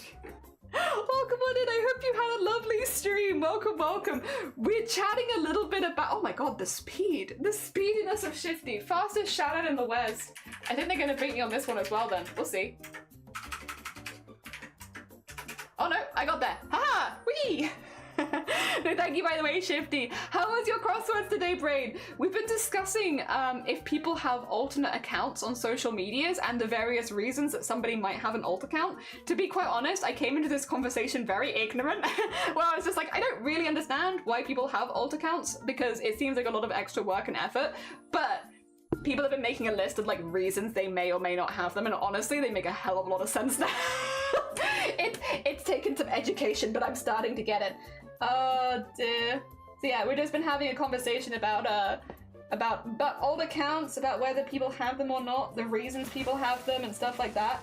It's been interesting because yeah, from my perspective, I was always just like, I don't know, it just sounds like an extra thing to keep a track of, and I don't know, I always find social media quite overwhelming, so like I don't know why I'd want to make it more overwhelming by adding more alternate accounts. But yeah, like it does make a lot of sense actually. When you start spelling out the reasons why certain people might need them, it's like logically makes sense. Also, thank you so much for the follow. It's very kind of you. Thank you, thank you, thank you. Something rage, you dang right, crow. Oh dear. 14 crows in a trench coat. Specific. I hope you're all doing well though, all of the crows. Oh, my fans need me go, oh no, you're fine, good luck with the meeting. And to anyone here who enjoys puzzles, who enjoys stretching your brain, enjoys conversations like this, to be fair, like, you know, we're explaining a lot of things. If you haven't gone and checked out Brain Mage does a lot of puzzle scripted crossword stuff like that. Really, really cool channel, very, very fun. If you haven't gone and checked them out, go send them some love. And if you're new here, hello, hi, my name is Jelly, and I'm just a huge fan of streamers. So welcome to, I'm making fan art for people. This is one that we finished. We're making little fan art embroidery postcards. This one's for Vile Mods, who is a makers and crafting streamer that I really like. This bit's embroidered, the background is painted. I also did an embroidered outline on this bit up here. And then we have applique and beading and sequinning. So like everything's nice and sparkly. Yeah, we're making stuff like this. And this is like a very half done one right now. We're getting the applique stage in. So we're getting like an army of dogs. And this is for a streamer called Bearboo, who is a streamer that I like very, very much, who has inspired me a lot over the years. And we're just making them some fan art because why not? What's the point in being an artist, right? If I can't make fan art of the people that I really like. And so we're making them an army of dogs. Let me show you. They're in silly colors, but I think good dogs are in silly colors. Look at that. That's a silly color dog right there. So it should look a little something like this once they're all in, because then we have the embroidery for Bearboo at the top with the painting behind it, and then all the appliques of dogs, so they look squishier and squishier, because there's like felt behind them as well, so they're getting like a little bit 3D and squishy, and then these ones will be even squishier. Just nice, squishy, you know? You wanna claim some land? Go feud with your old accounts, hell yeah, ultimate account. What's Amundsen, how you doing? Ah, dear. Embroidery my jam. Yeah, we make a load of embroideries here. We're big into embroidery. I'd have a lovely, lovely lurk sleeve. Thank you so much for popping by. It was lovely to see you. I'd have an alt Twitch account purely to be a goblin at streamers. I don't post anything worse than I would usually, but I name them something like Bowser's bedroom eyes for the reaction it gets. Oh dear. I've always said, Jen, if I ever like won the lottery, I think it'd be too obvious if I used my main account, so for that particular reason I would make an alt account and just start donating to people. But I wouldn't want people to know, so I'd have to be really sneaky about it, and maybe I'd time some while I was live or something like that so they really wouldn't know it was me. But other than that, I just can't be arsed with social media. Too many social medias and such. I get overwhelmed. But this is kind of where we're at the moment. I'm not quite ready to go on to this bit. We're just sort of getting them in line by line, and I'm just getting a little bit of detail on the faces, like very minimal. I want to have them like overgrown, almost like statues. So we're gonna have lots of like greenery and beads coming off of them because Bearboo likes plants. Yeah, embroidery is my hobby. I usually cross stitch, but I do hand stitch too. Hell yeah, cute. Do I have any I can show you to hand? I don't think so. I put them, oh wait, there's a few behind me. I have a few that have not been backed. I've been like going through like a bit of a back-in track, like getting everything back recently. But yeah, I have a few. I have some like, here's Pomni. I have Spirited Away. These all need backing, which is why I have them here. Any others that needed backing? Actually, a lot of them are pretty good. I have some of the Final Fantasy ones, the smaller hoops from before. Oh yeah, little Final Fantasy hoops. Hell yeah. Goblin, just a little guy. He is backed though. I have a lot of them. I just have them in a little box next to me. Oh dear. Oh my god, wait, PJ! Heck! Thank you so much for the 2 months. That's very kind of you. Sorry, I just assumed it was a horn. Thank you very much. That's very heckin' sweet of you. Thank you so much. And Orkish, good morning. How you doing? Welcome on in. Tell the mods who I am so they don't worry. That's honestly very fair. I like the Haku. Yeah, we made that about like around this time last year for Year of the Dragon. It was also the first time I experimented with using gold as an outline color, and so the whole thing kind of shines. I don't know how well that picks up on camera though. But yeah, like the whole thing has like sparkle in it. I love it. Sewing with metallic thread though is like, for every now and again I'll do it, but like for like regular embroidery it's like nobody likes sewing with metallic threads. They're beautiful and they'll always look gorgeous, but they're such a pain in the ass. They're such a pain in the ass to sew with. Oh dear. I remember the reverse ASMR from that piece. Was that just me screaming? Oh no, it's because every time I put it through it, right? Like the little squeaky noise. Because I had so many threads built up, it was just every time. Hell yeah. I love that. 1000%, yeah. No, the look of sparkly threads is beautiful, and I love that, but sewing with them is ass. Oh, there. Oh, the Pomini Puffles!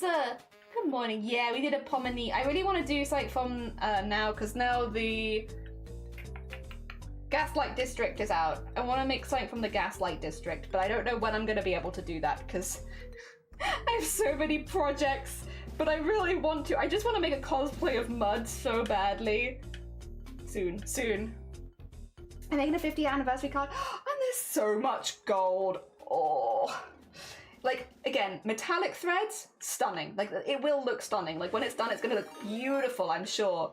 But my god, no one likes sewing with them. Oh my god, wait! We are being heckin' Spatwana, good morning! We are being heckin' back to back! Metal thread beads, so much BS. Yeah. Craft room, how are you doing? The chalkboard scratching noises! Yeah. How goes it? Thank you so much for the heckin' raid. That's very kind of you. Bless you. We have been swamped with lovely people today. Oh my god. What a heckin' blessing. What a heckin' blessing. Oh dear. Craft room, how are you doing? If you guys, if you haven't gone to check that craft room before as well, incredibly talented crafter, lovely Bean. If you have I'm honestly kind of surprised you could read into us, but very heckin' sweet Bean. How was your stream? I hope you had a really, really good one. I'm assuming you were doing makers and crafting.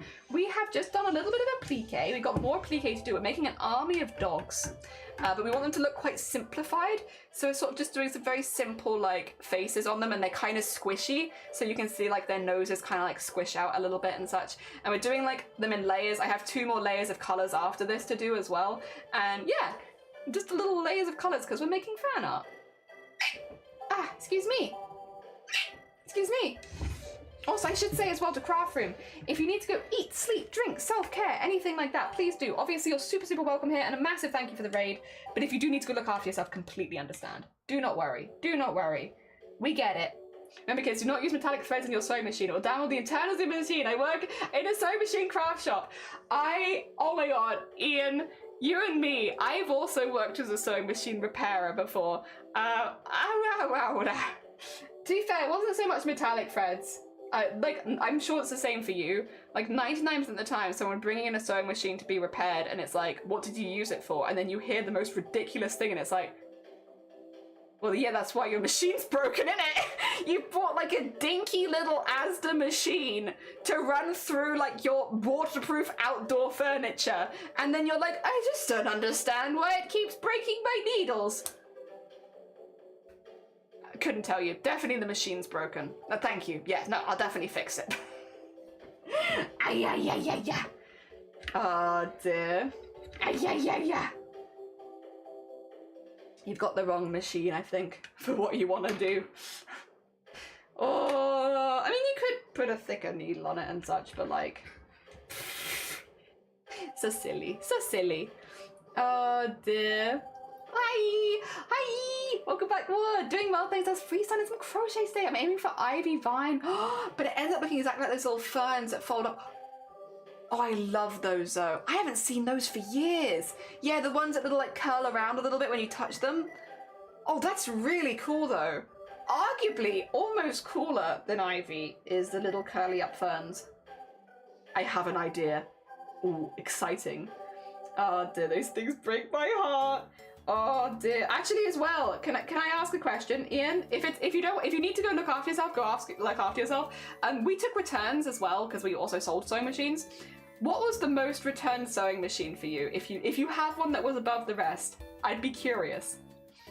Because where we were, there was definitely one particular machine that was returned so much more than any other machine.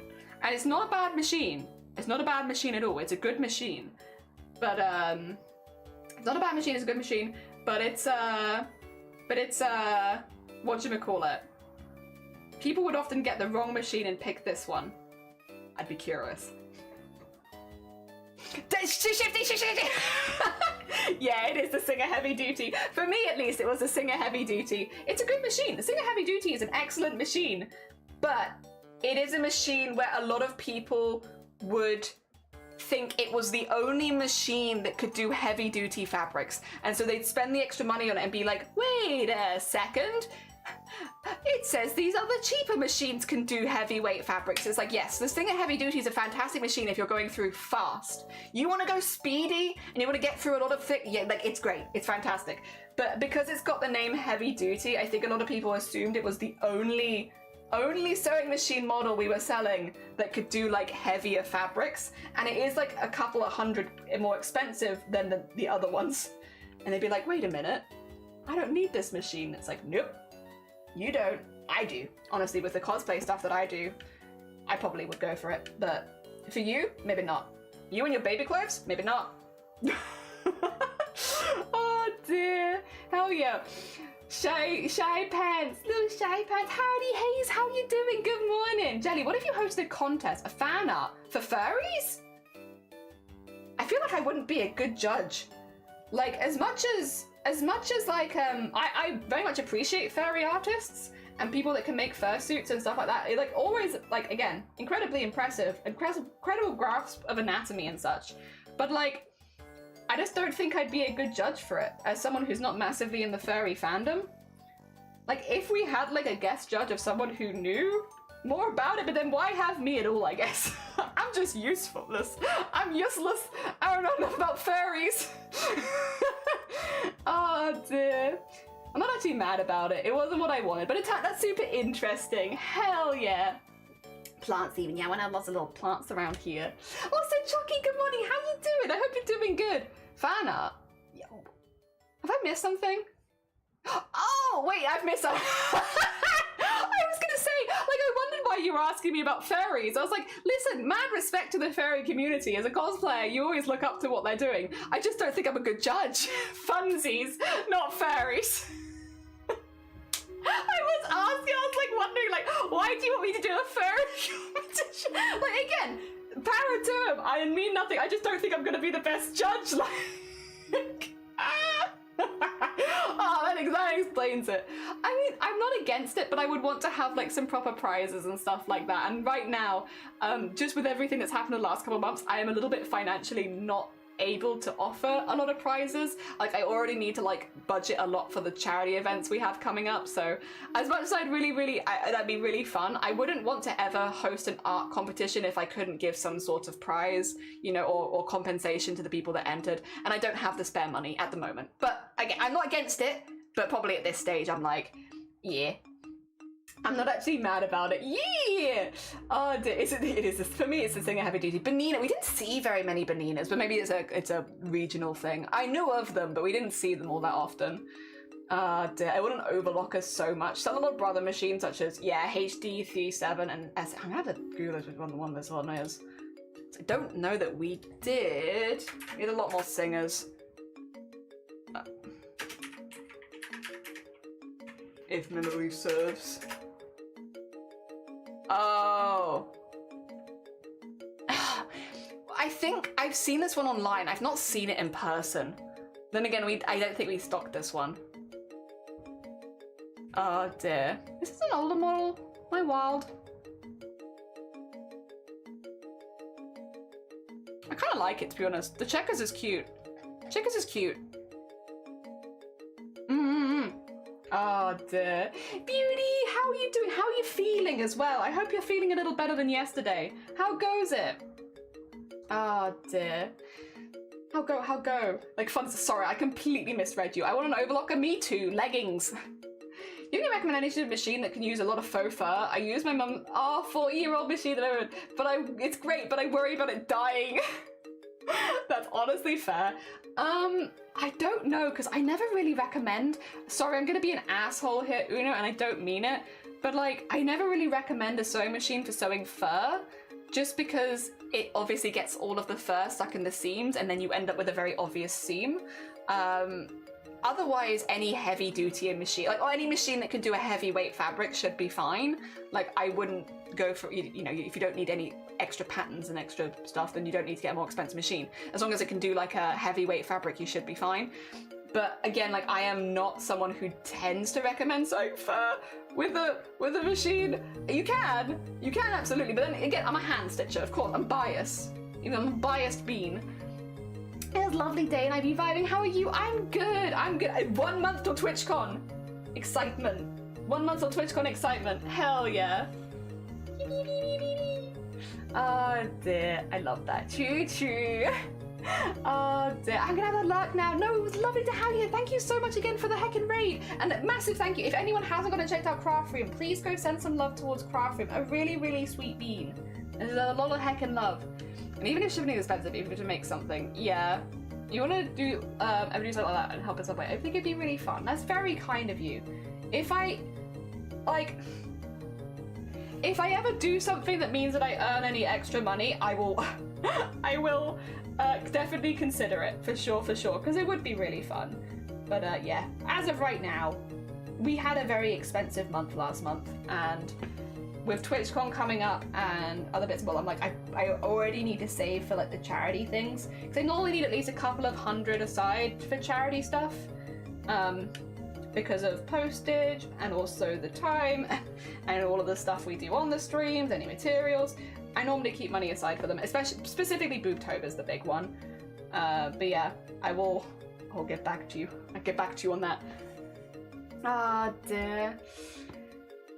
Not gonna lie, the change to talking about furries just came across as normal stream energy. That's fair. If you use faux fur, you need to clean a machine often. Well, yeah. Well, to be fair, like, I feel like if you use anything that lints, so like faux fur for sure, but like any linting fabric, like we did for TwitchCon a few years ago, one where the main fabric was lame, or I don't know if it's called like lame, but I've been calling it lame. It was lame, and it was lame, because it was lame to sew with, and it lints a lot. I'll see if I find the video. There it is. We made this. This is me also, surprise. But yeah, we made this. All of the fabric, like the gold, is embroidery, beading, and sequinning. It's not fabric, but lame was a huge part of this costume. There was so much of it, and it lints a lot. And when I tell you, when I finished this costume, and I opened up my machine to have a little look into it, the tubes of lame dust. It was everywhere, just tubes of it. And I only, well, I mean, I stood it for like a whole year actually, so to be honest, it does make sense. But there were tubes, so much. Oh dear. If you shave the seam allowance or brush the, ooh, pretty much invisible. Okay. Ooh, a ton of tricks for visible seams. Hell yeah, you do. We've sold 2 overlockers this week already. A baby look and a brother. Hell yeah. I don't know where to start with sewing fur. I've got some of my loose cosplay, yes! VOI something entirely chickened out attaching it in the end. That's fair. I think you did a fantastic job. That hat as well was phenomenal. Phenomenal. Try and clean after every fur sewing session. That's really good of you. I'm not that good. I should, as someone who literally would do it as like a job, I should do it more, and I don't. I know you're streaming longer, but how long is longer? I guess kind of as long as I feel like going. The thing that's making me be like a bit wobbly is it's getting really hot in here, to be honest. So like, I am maybe getting towards the end of my tolerance just because it's warm. Well, speaking of, how warm is it? How warm is it in this room today? It is now 28.1 degrees in this room. We have breached 28 degrees. Yeah, it's getting toasty in here basically. So I can go for a little longer. Maybe we aim for like 7 hours today. Ah, dear. Don't have any seam allowance, use a blanket stitch if you can. That's how I attached all of these today. I always forget though. I always have to look at a quick video. I've done it many times and I still get confused. The thing that both irks and makes me laugh a lot on eBay is when machines that absolutely aren't are labeled as semi-industrial. Yeah. I've seen really lightweight things that are semi-industrial. The way I really hate the way that things are labeled as far as like what fabrics. I think that, okay, bring in like a standardized thing for how, like tell us what fabrics you can sew for or recommend sewing. Because the amount of people that are like, oh yeah, I want this and I want this and I want this, so I have to get this. It's like, no you don't. No, you don't. It's just that they're messing with you, with their phrasing, they're confusing you. You're fine, you don't need this. I mean, yeah, a lot of the stuff was like, asking things like, what are you actually using it for? Like, what are you sewing? Like, what are you planning to sew? What is your dream goal that you would love to do on this sewing machine? And if they're like, oh, maybe some baby clothes. No, you don't need... You don't need a heavy-duty machine for this, really. Maybe if you're doing coats, that's about it. Oh dear. And you definitely don't need an industrial. Oh dear. But listen, if you want to buy one, you go ahead. It's your money at the end of the day. The amount of times you just throw your hands in the air and you're like, it's your money. You buy whatever you like. I have tried to advise, but listen, you go for it. Enjoy your machine. It's just not at all what you would... Whatever. Oh my gosh, wow, the year! Lame, technically, and it's a bitch to work with. My whole costume was lame, which made it very lame. It was lame to work with. So it looks really cool, thank you. The whole thing with this costume, sorry, we had a what do you call it? Can you pause really quickly? Oh, that's not the best pause, actually. Let's try a different pause. I'm gonna try and pause from the front. There you go. The whole objective with this costume was to make a costume that was less than £20 a month. We made this costume for 12 months and it cost £220 total. The reason was people will come by and be like, I can't enter high-level cosplay competitions because it costs too much money. We spent less than £20 a month to do this. I embroidered, all that gold is embroidered, beaded and sequined. I simply bought in bulk online where I bought 160,000 beads. That was the biggest investment. I used lame and lining fabric to make the entire thing, which is why it's so shiny, to be fair. But like, I have learned since if you paint it a little bit, you can add like a lot of depth and make it look a little less shiny. And we just decorated the hell out of it. And it has a tail, it has a full wing set, it was in the larger than life category, and it is sewn from head to base. And yeah, the whole thing was, you have people always say things like, oh, you can only do these sort of things if you have like a lot of spare money and stuff like that. Like you can't do it as a regular person. Bullshit? Bullshit. Bullshit, actually. Just a little bit of bullshit there. Yes, you absolutely can. Stop giving up. Also, car outside, that's a 20-mile-an-hour road. What are you doing? Yeah, no, bullshit. It's skill. The reason these people can compete at a high level is because they have skill, and stop taking that away from people. You know, being like, the only reason you could compete was because you had money. No, the only reason they can compete was because they were good. There's projection there. Stop that. No, we don't stand for that in this community. And so yeah, I made that piece because I was like, bugger these people. I'm gonna make a piece which is like, it technically, my budget was like 200 and I think I went to 220, so it technically went a little over budget, but barely. Over the course of a whole year as well. Oh dear. Is this a collector? No, that is Mateus from Final Fantasy Tactics Advance. I made a friend's gown I've recently, secretly, oh no, resented her for it. Oh god. Yeah, the cosplay is Mateus from Final Fantasy Tactics Advance. It is certifiably toasty. It is very toasty here. What needle are you using, by the way? This one, a bent one. You see this? It's just an old bent needle that I have. You like it? It's bent. You like it? This is a little bent needle. The thing is, my hands are really hot, so like they just bend. I'll just pick them up enough and they start bending. I've got hot hands. Oh dear, a nice little bent one. Yeah.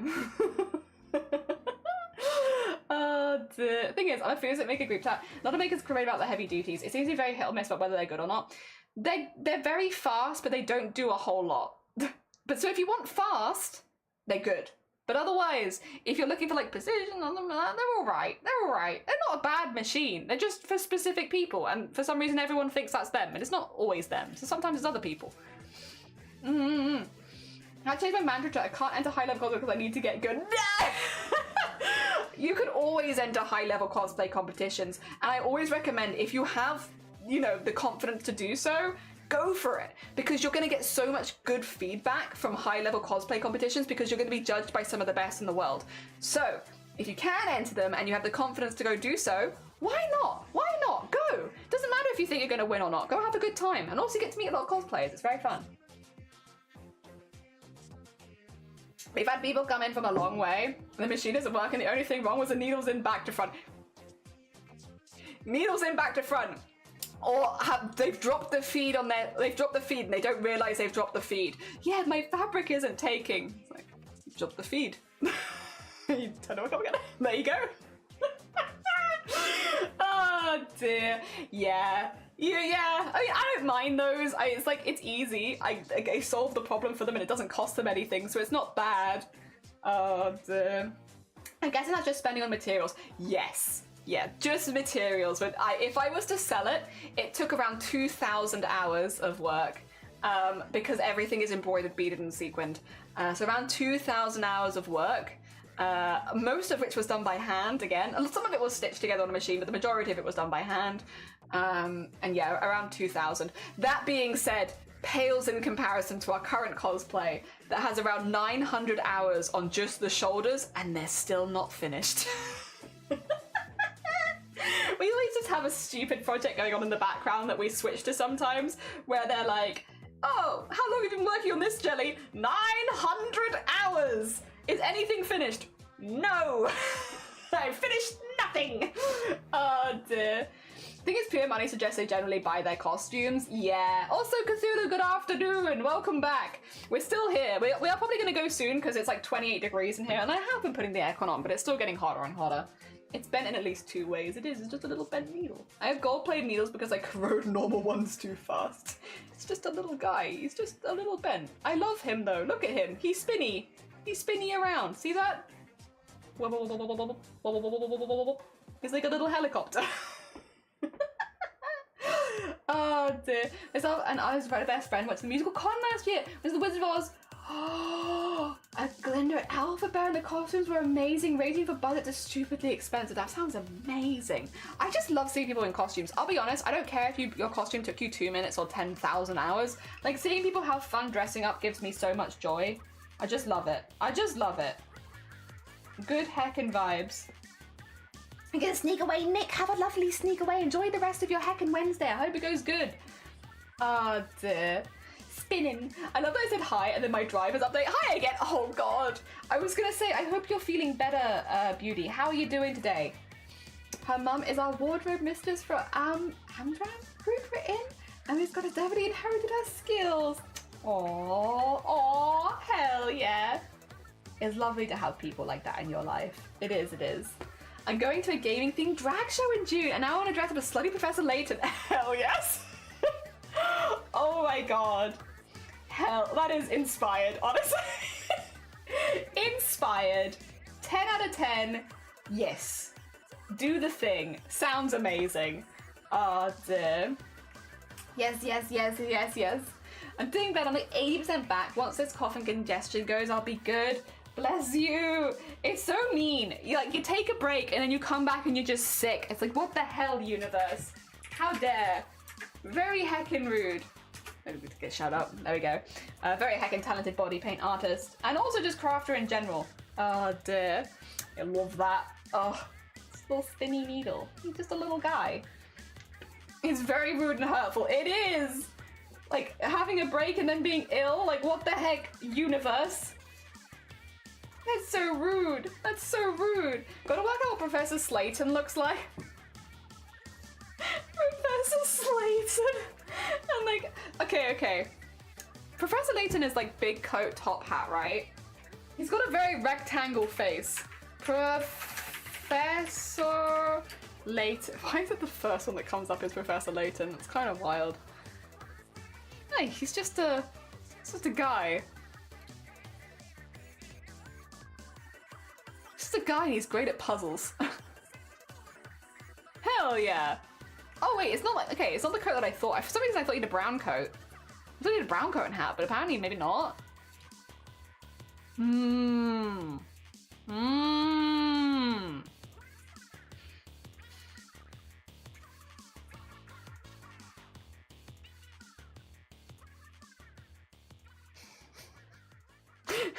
Sorry. I want to type in Professor Slayton, but I don't know if anyone's gonna have... No, this is just a person. If I type in Professor Slayton, this is just a human being. Okay? I was just wondering if it would show anything up. Nope. No, that's just actually that's a human being. That's a real life professor. Put thigh-high boots and booty shorts under the trench coat. Yeah, honestly, thigh-high boots work for everything. And it would work because he already looks like he's wearing leather shoes. So you could just do leather thigh highs. He could be wearing leather thigh highs under those trousers anyway. We'll never know. We don't see the top of his boots. So like, there would be a fair argument that Professor Layton could always be wearing thigh high leather boots and we'd never know. I tried searching Professor Layton. Just buff, man. There's a professor bit in there. You could play around the colors of the top, like maybe a crop top or a sleeveless top too. Yeah. You gotta have the top hat though, I think. I feel like the top hat needs to be like unchanged. Like you could add stuff to it, but I think you need a top hat. Yeah. But I like the thigh-high booty shorts. That's a good combination.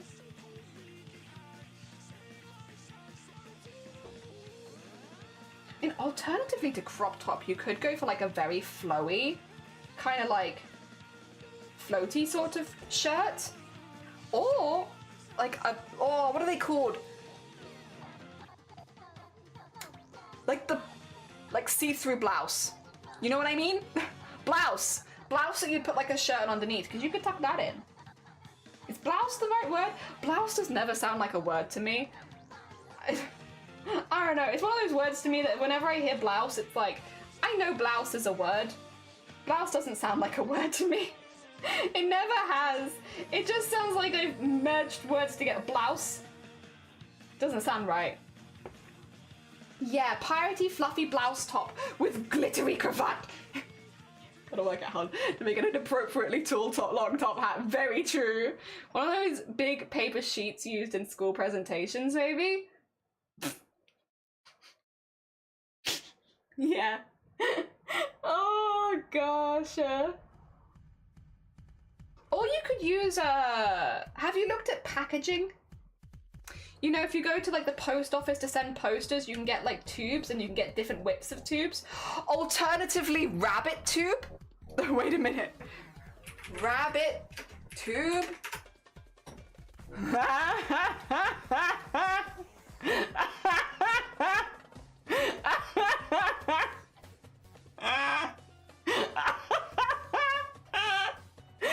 Rabbit tube.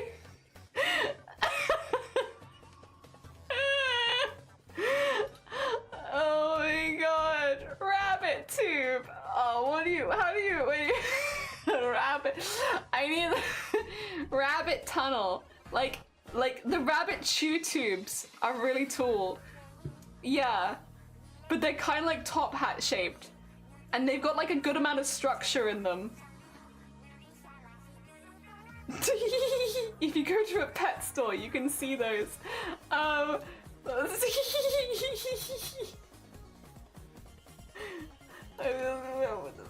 no, wait, I can't show this on stream because it shows my address. Ah, that's a shame. Amazon, why you like this? Okay, well, it's a good job I noticed.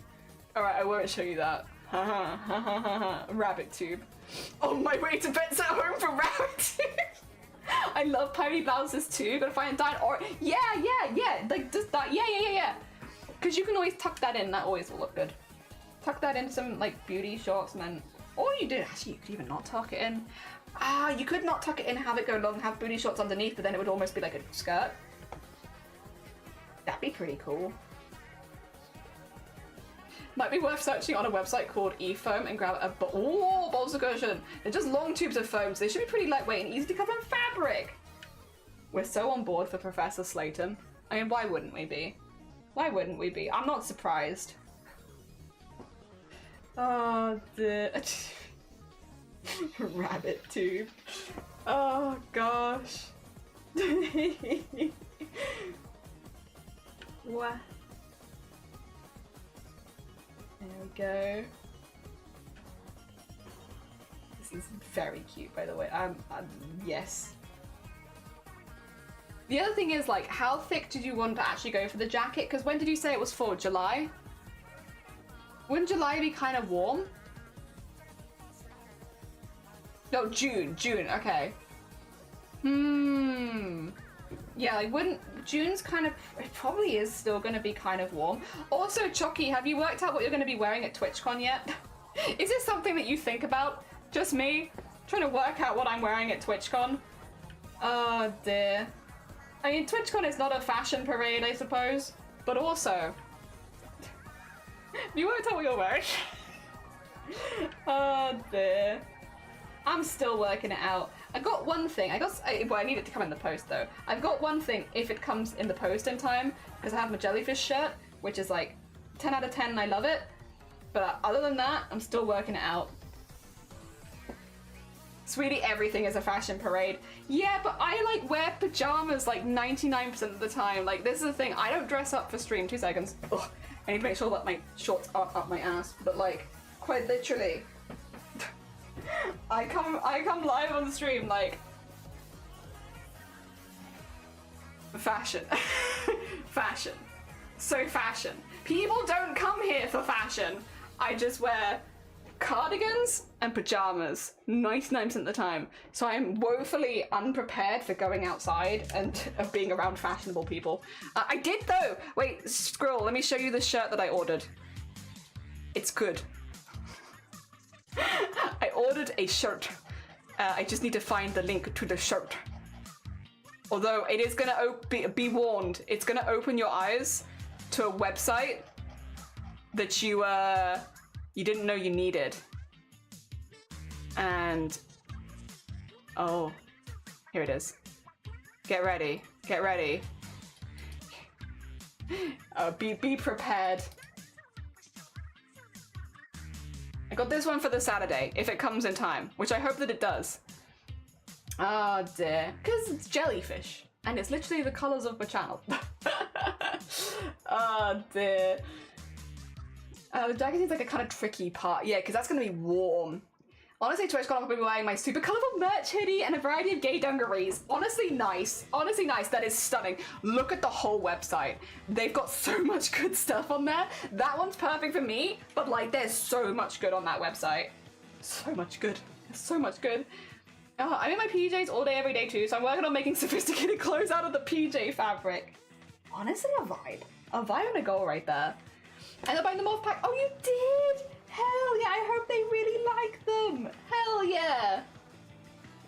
I don't know, I've seen some very fashionable things Jelly has worn. True, people love hot dog cardigan. Everyone loves hot dog cardigan. I've had so many compliments on hot dog cardigan. I mean, I think that just goes to show the kind of people we have here. Good taste is what I'm saying. They have good taste. Oh dear. Stunning, thank you. The jellyfish shirt, isn't it? Isn't it? They've got some really good things on that website. Sorry, not sorry. Highly recommend to just go for, like, go into their cardigans. Sorry, I'm gonna do this for you now. Sorry, you didn't ask for this. I need them to sponsor me because I've been shilling for them so hard. However, look at these cardigans. Look at them. They are so good. They are so good. Are they not so good? Like, actually stunning. Like, look at these 8 pages of these. Look how pretty they are. Oh my gosh. It's so good. They're so good. Oh, they have the plain ones as well, which are fine, but like Neopets. Fruit. Call of the Lamb. Oh dear. They have the Winx Club ones, which are cropped, which are very cute. Look at these. Look at these. Sharks. There's a jellyfish one, which is very, very nice, but I wanted the t-shirt, but the jellyfish one is nice. They also have like subtle pride ones, which I love. In the current atmosphere, it's important that people can feel safe while also wearing pride stuff. Look how cute they are. They have pandas, gender fluid dogs. They got more of those as well, actually. I don't know where they are, but there are more of those. Look at all these horror ones as well. All the horror ones. They're so cute. They're so cute. I love Cheesemancer. Capybara. Trans frog, lesbian cat, bi-bear, non-binary possum, rainbow raccoon, arrow ace, capybara. Like, how cute. How cute. They also just have, like, these ones. I just don't think these ones are as fun as the animal ones, personally, but that's me. Worms! Sorry, I'll stop, because I am literally just gushing about this every stream at the moment, but like, they're so good. There's so many good things there. It's a dangerous sight. I've sent it all before OG, my best lady friends as well. I wish I liked shirts more, but buttons are my sensory nightmare. That's fair. I love a good shirt. So yeah, we love gay dungarees. We do. ASMR's going to make a full collection around McDonald's, and hot dog cardigan is fashion. And shark. The caterpillar is adorable. I need the A shark one. There's going to be a gay shark one. I'm very excited about that. Gay shark soon. I need to get the non-binary possums for my friend. I wish that. True. Me too. I also wish there were more cropped ones. I am also hoping soon. Because there's only a few of the cropped ones, whereas a lot of the full-length ones. I like the full-length ones too, don't get me wrong, but I do like a cropped one myself. Crop my cardigans. I love them. But yeah, dangerous. Dangerous website. Oh! Wait a minute. Actually, Chocky, I don't know if Chocky's still here actually, but for everyone else, if you like gay dungarees, 2 seconds. As a heads up, let me just double check this. Yeah. Okay, so there is something to share really quickly, and this one's a bit more time sensitive. If you like gay dungarees, you might have heard of the brand Run and Fly. They have rainbow dinosaurs right now. The reason I'm going to mention them is Run and Fly are actually, they're not shutting down imminently, but they're working towards shutting down because the owner has had to leave, and they said that the business doesn't feel right without the owner at the head. So they're kind of like chilling things down now. Again, they're not shutting down imminently, but they will be shutting down in the next couple of years. So if you are looking for more rainbow dungarees, then yeah, and you want to get stuff now, they will eventually be you know, phasing things out and shutting down. So yes, but yeah, they have lots of really cool stuff. Run and Fly is my favorite brand. Yeah, I know a lot of people here really like them. I have some really lovely Run and Fly dungarees, and they're lovely. I love them. They're great. But yeah, it is unfortunate. I understand and respect their decision, of course, but like, yeah, if you are looking for them, that one's a bit more time sensitive, because yeah, they will be, they basically are just going to be selling what they're doing and doing the stuff that was already planned and prepped, and then like sort of winding things down after that, from the sounds of it. So again, they're not imminently shutting down, but just to bear it in mind that they're not going to be around for too much longer. Yes, if that is something that you like. I made a non-binary, no problem, in binary code. Hell yeah, crows. I prefer crop because I'm only a few apples tall, which is fair. And Dragonflies does have the best dungarees. They do. They do. And they're shutting, oh my god, screaming, crying, and throwing up. Yeah, I know. It's really, it was really sad when, because Shiny was the one who mentioned it to me, and Shiny mentioned it so nonchalantly. They were like, oh, did you know that Run and Fly is shutting down? And I was like, huh? What do you mean? What do you mean Run and Fly is shutting down? Impossible. Oh dear, so nonchalant. I was not prepared. Sad days. My wallet is so dead. I've had an eye on loads of stuff for ages. I can get, what I'll do is I'll get you the notice that they posted, so that you can read it yourself, because again, they do make it clear it's not like an imminent thing. It's basically, here you go, this is the blog. If you would like to read it, you can. The basic, after much reflection, we've decided to begin winding things down. It wouldn't feel right to continue Run and Fly without a tool at the helm. We're still here for now with a few final releases in the pipeline, but you may notice smaller drops and more limited sizing, and this is why. That said, it isn't goodbye. There is other places that are going to keep making other bits and bobs as well, but yeah, they are going to be winding things down. So they say they have a few more drops left, and then, yeah. So basically just as a heads up, not instantly, but to keep an eye, you know, especially if there's something that you really, really wanted, because they might not be around for a huge amount longer. Oh dear, the rainbow cheetah print! I like the rainbow dinosaurs. I think they're very cool. I just think they're neat. Oh dear. But I have my jellyfish from there, and I love my jellyfish print. And I also have dinosaurs from there already, and I also love my dinosaurs. Now I really need a job so I can buy everything from Run and Fly. Subathon time, guys. I gotta do a subathon so I can buy every pair of dungarees from Run and Fly. It is a fair and valid cause. I expect support. Oh dear. Uncapped dungaree funding subathon. Let's go. Oh, also, Billiam, have a lovely, lovely lurk. Take care of yourself. How does one get a Run and Fly sponsor to their wardrobe? I don't know. Probably, I don't think they, like, at this point as well, because they're shutting down, I'm like, would they even be doing that? Maybe. I mean, you could always ask. You could always ask. Be like, hey, I know you're shutting down and stuff, but what if one final partnership with a streamer, that streamer being me? Oh dear, but what if? I mean, if you don't ask, you don't get, to be fair. Oh dear. Also, I'm going to finish this thread and then we're going to do Discord art share. So if anyone is looking to post art in Discord art share, you have like a couple of minutes.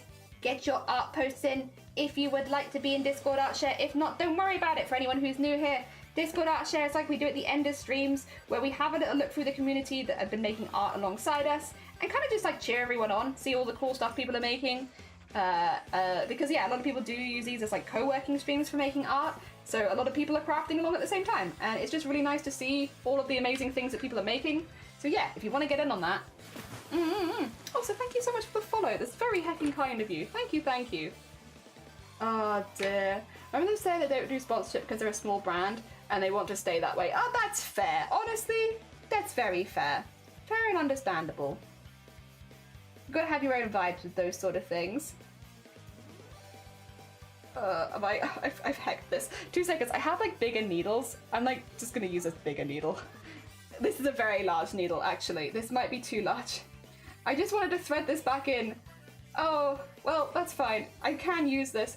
Oh, that's a big needle. There you go. I just want to thread it through something so it doesn't immediately come undone. There you are. That's it. That's all I wanted to do. A simple beam. But I am a small creature. Just a small creature. Oh dear.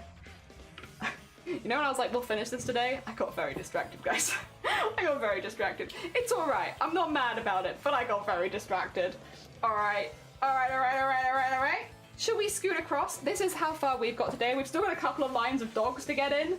But I might do some in my own time in a different room, because it is kind of warm in here. I might do some on my own time, so who knows? Maybe we'll get a little bit more done off stream. We'll see. Regardless, I've had a hell of a lot of fun working on it, so I'm not mad. I am not mad. Not at all. I've had a good time, which is always the most important thing. That being said, let me... The sibling is on board with helping work out cosplay for Professor Slayton. Hell yes! GG's Toki. I'm still looking forward to seeing it. Alright. Let me have a little peepsies, make sure that everything is good. Yeah, that's from Teresa, and... Wait a minute, what is this? Wait, what's his name? Oh god, people can other people that play Minecraft can look at this and I'm sure they'll go, I do not understand what the hell he is trying to do. This is a famous streamer though, right? XQC, that's what it is, XQC. I was like, I know it's yeah. What is this? Bed, dirt, bed, stick? I don't understand. What is he doing? In a speed run as well? What is this? What does bed, dirt, bed, stick do? There is something's going up there, and I don't know what it is. There's a thought process that I cannot quite comprehend. All right, let's have a little look at the arts and crafts, shall we? Saki! Oh my gosh, we'll go mute there, but oh, Saki! Saki! Oh, that's a bit juddery. That might be on my end. I don't know. Whoa. That is gorgeous. That is absolutely gorgeous. Do we have a Saki shout out? I can never remember. I know Saki's one of those people that I wanted to have a Saki shout out for. No. No, I do not have a Saki shout out. 2 seconds. I must copy and paste Saki's name from their Twitch. I can do it like this, right? Because this is their name. This is their name on Twitch, I think. Okay. It is not. I'm sorry, Saki. If there's punctuation that I'm not aware of. Did it work? Oh, is my Nightbot just given up in general? Because that's definitely a command. Nightbot? Yay! There we go, okay.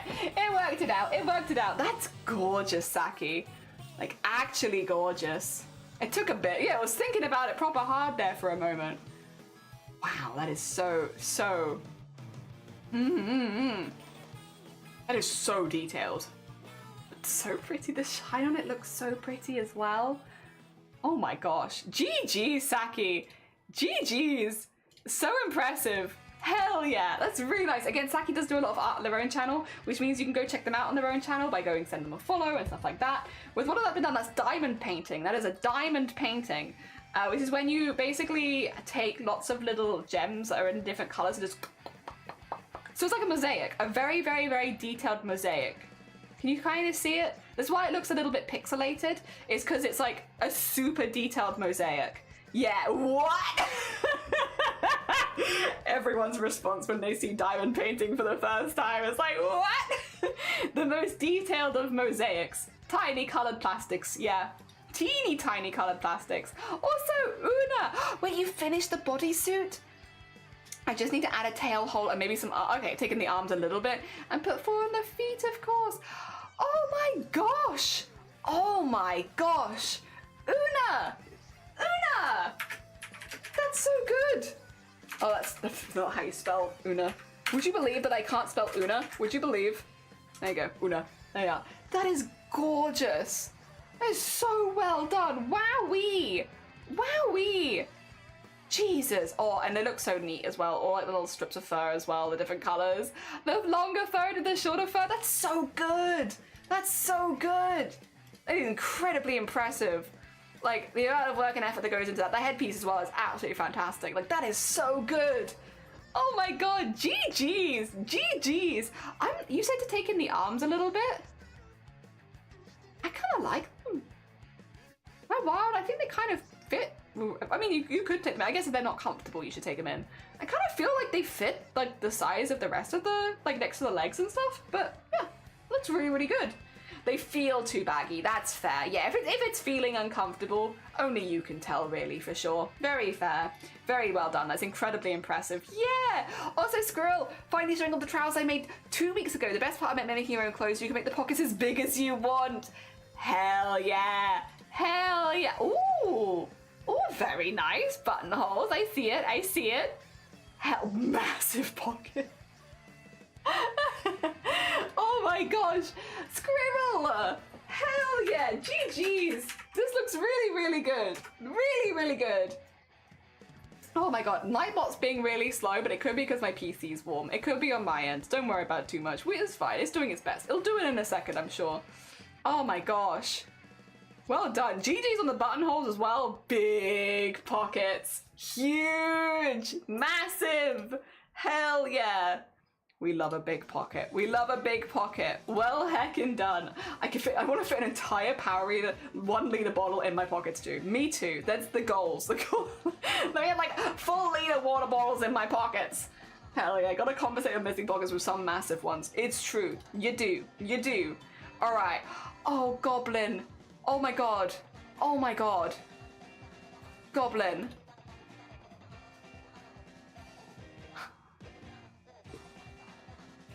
That is absolutely stunning. Like, that is absolutely incredible. The amount of detail in this, Wow. Wow. It is absolutely gorgeous, Goblin. Like, that's so good. It's so good. Oh, I really hope you're proud of that. Oh my god. There we go. Gotta get the shout out for Goblin. That is just wild. Like, that is so impressive. So incredibly impressive. I think you said you were making it as a gift for a friend. I'm sure they're gonna love that. That's so good. First craft that made it to December. Oh, like, GG's. You did a good heckin' job with it. Damn. Damn. And then... Oh my god, wait, this is Bond and Anya! Hell yeah! Bond and Anya as well. Oh my god, very fun. Very hecking fun. I love... Is it smug Anya specifically as well? Because that expression is looking like a little bit smug. Smug Anya and Bond. Oh my god. Adorable. Adorable. That is, again, yeah. That is, as well, just wildly impressive. Like, really, really impressive. G heckin' G's. Like, well done. That is a huge piece, but it's really, really good. I love Smug Anya, of course, we love Smug Anya. Nado. Nado is the bean that was here earlier. Oh my gosh. So these pieces, I don't know if Nado said, they normally take like 60 hours plus, right? This is 153 hours of traditional building up like the pen work. They do this live on stream. I'm gonna, real quick, I can't recommend enough if you don't follow Nado at this point, like, I don't know how else to convince you to follow Nado at this point. They do these on stream live, and again, like, most of them take 60 hours plus. This one's 150, so this one is a huge amount. And like, they are just such detailed pieces, and it is a joy to watch them come to life, but it is a hell of a lot of work. Like, incredibly, like, heavy on like the time.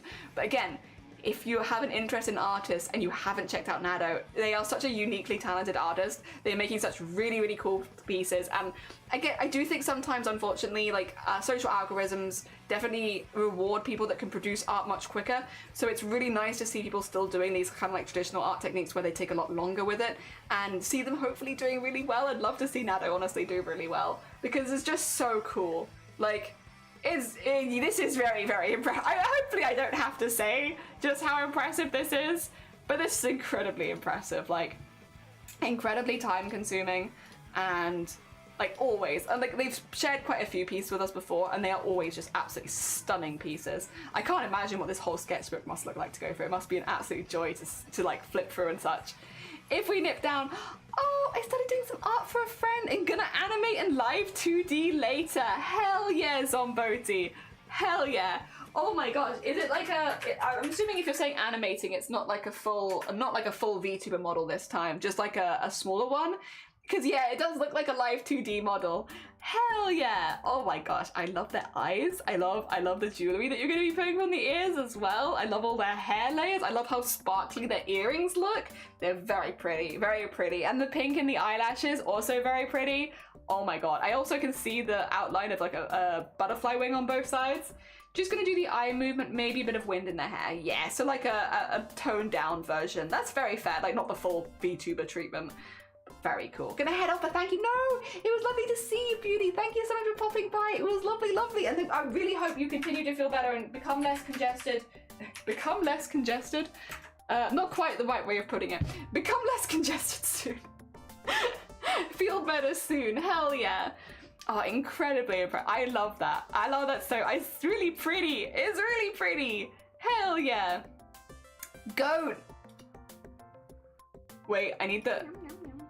It's important and I need it turned up. Delicious, delicious threads. Delicious, delicious thread.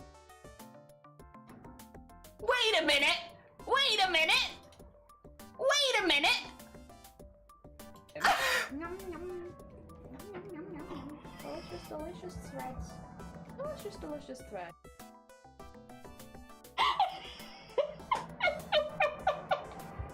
It is me!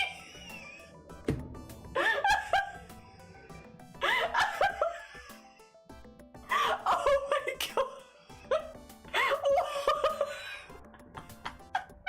I was like, wait a minute, who is this idiot eating threads? Oh my god, it's me!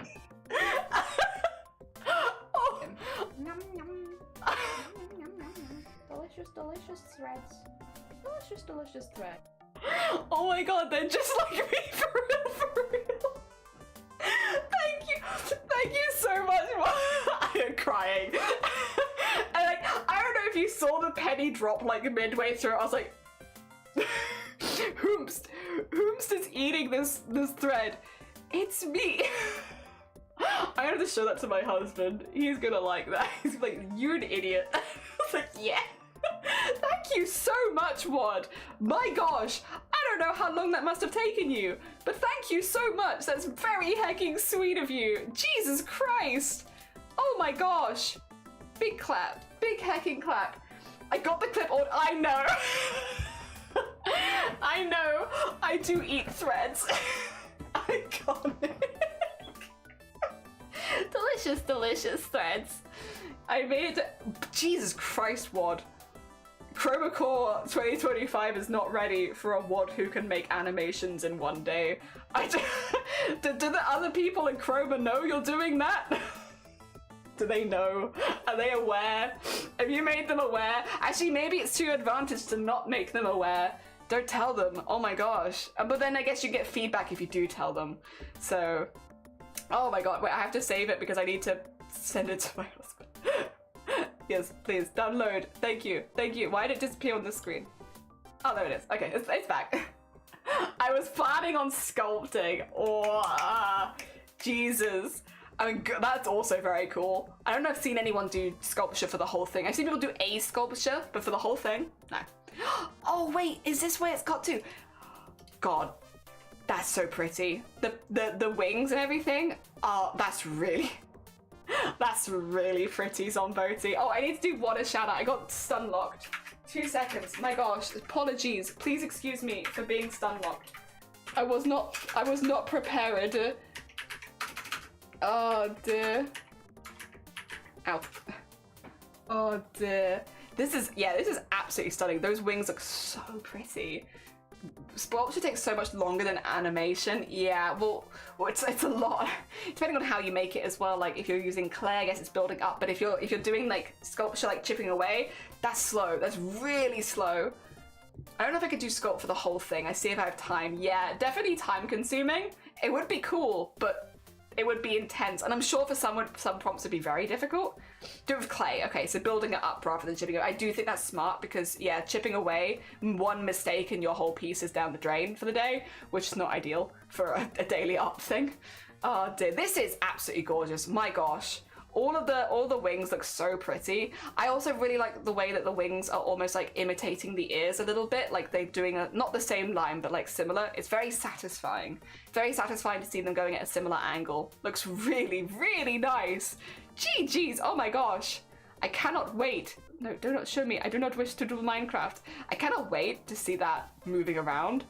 Oh, and this was the sketch. Wait a minute. I think I've just seen something next.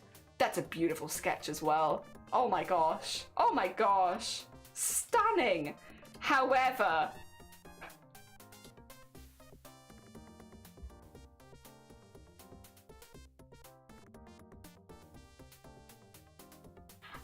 I mean, brief. The hints I love. That is so smart. So smart. The hints on the booty shorts is like honestly kind of, yeah. So this is a new reference image. Do you need it? Go download. That actually works really well for the jacket as well. Like cropping the jacket because it would be a little cooler in June at least. Yeah, you're so candy is. I tapped that coin. That reminds me of a good puzzle. He does remind me of a good puzzle. The hints on the as is like honestly inspired. That's really clever.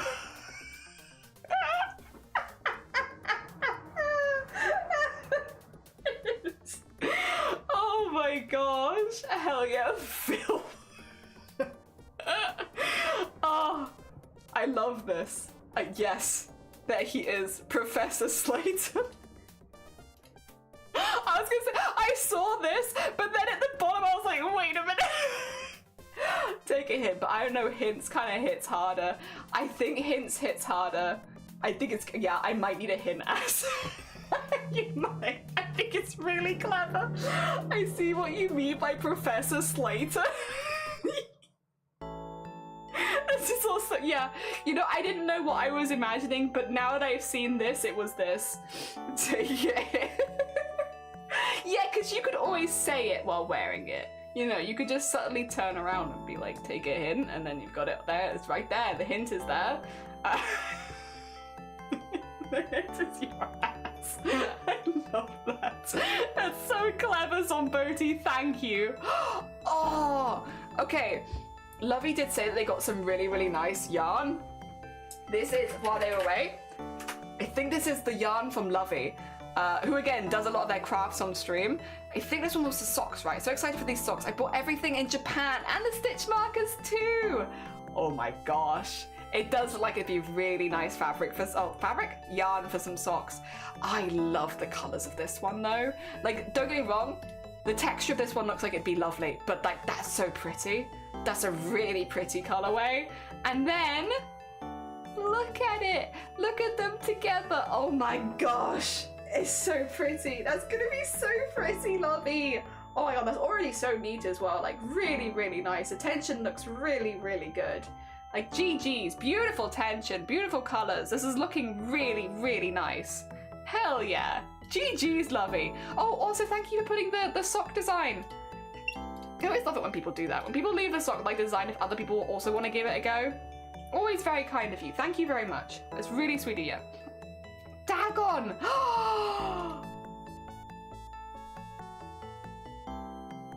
That's really cool. That's really nice. What am I thinking of?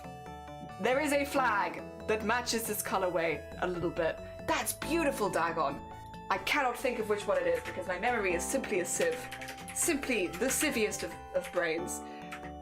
Non-binary, thank you. That's what I was thinking of. I was like, one, that is a flag, but like, well, I don't know that it's a flag, but the colorway is perfect for if that's what you were doing. Like the yellow, purple, white, black. It's spot on if that's what you're aiming for. Otherwise, it is just absolutely gorgeous. Really, really nice. My god, really pretty. I love the way that you had those strips of color through there. I think it looks really, really nice. Lovely. I also actually really like the color of this darker fabric as well. Like, it's not completely black. It almost looks like a little bit purple. Like, that's really pretty. Very, very pretty color. Hell yeah. Oh, I look for, hopefully, at some point, if you have a picture of the full thing, I'd love to see it. Because very, very pretty. Hell yeah. GG's, Dagon. Also, Crash, GG's on the scarf update. Crash is making the Doctor Who scarf. Hell yeah. If you couldn't tell from the picture, I do think maybe you can kind of tell at this point, especially with the colors like building up. That's very cool. This is also, yeah, one of Crash's, I think, first knitting projects. They're, yeah, really, really cool. Really, really cool. And it's looking really good. The tension is looking really good. The color changes look fantastic. I think you're nailing it. I think you're also growing it quite quickly.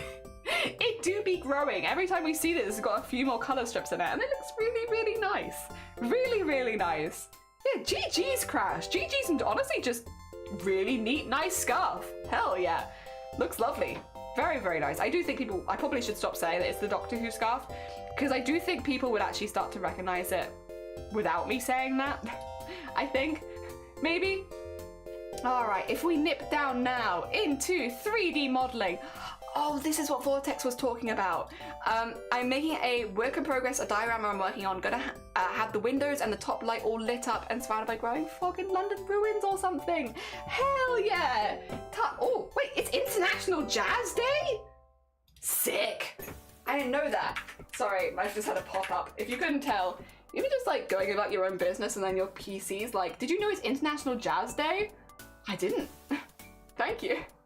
Hell yeah, a TARDIS. Yes, they're making a TARDIS. And they've like done the 3D modeling for it. I'll be honest, I think it's pretty instantly recognizable. You like jazz? Today you do.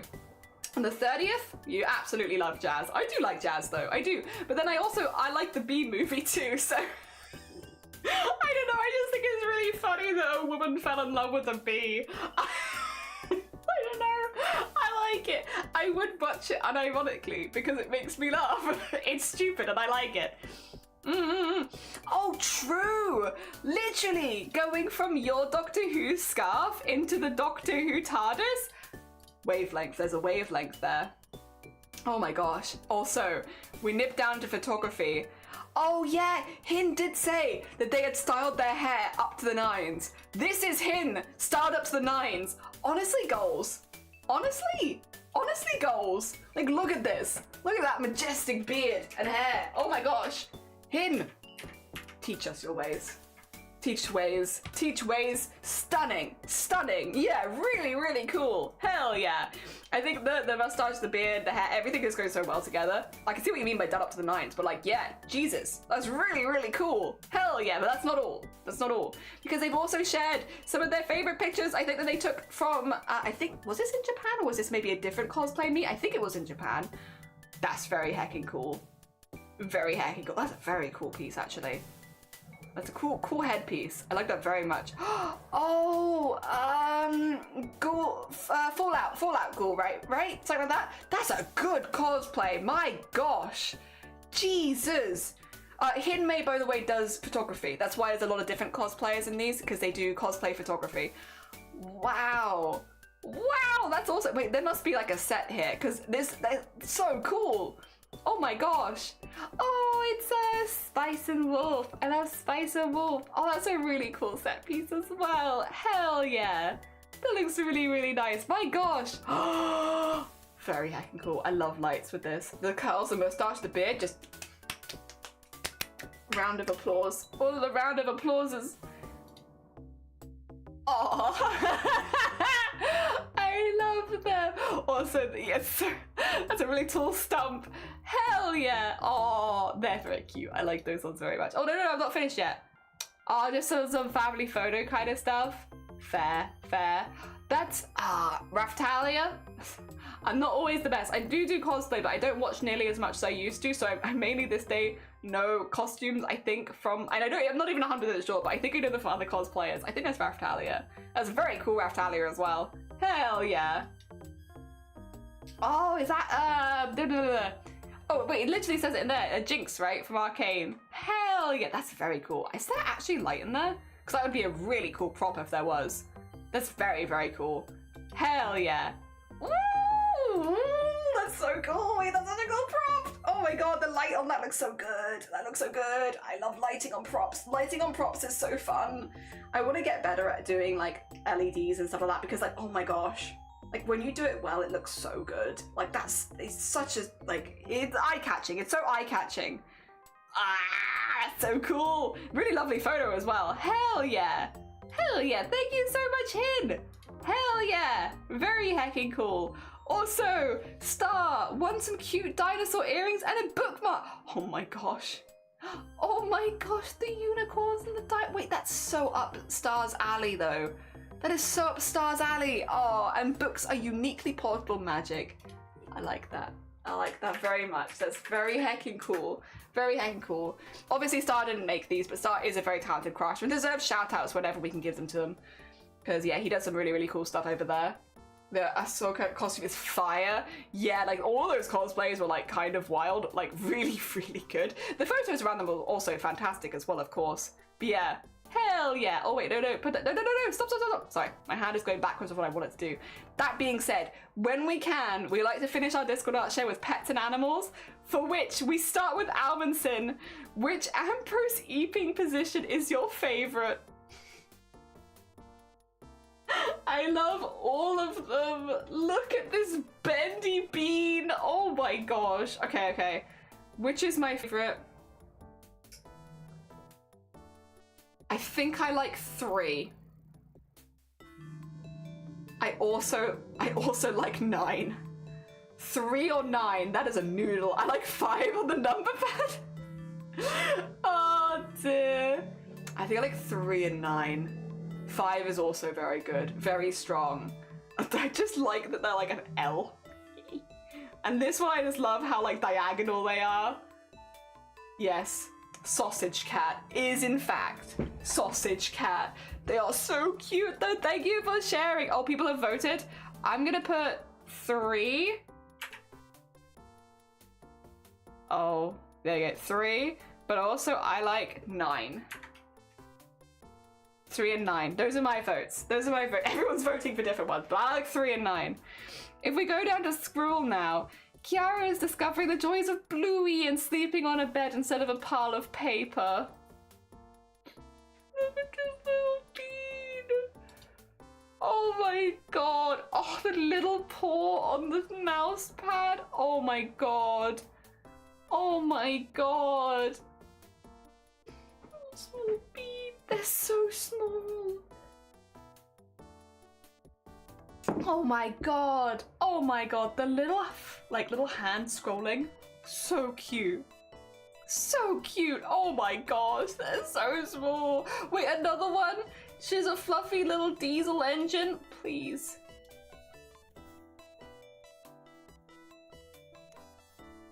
Aww.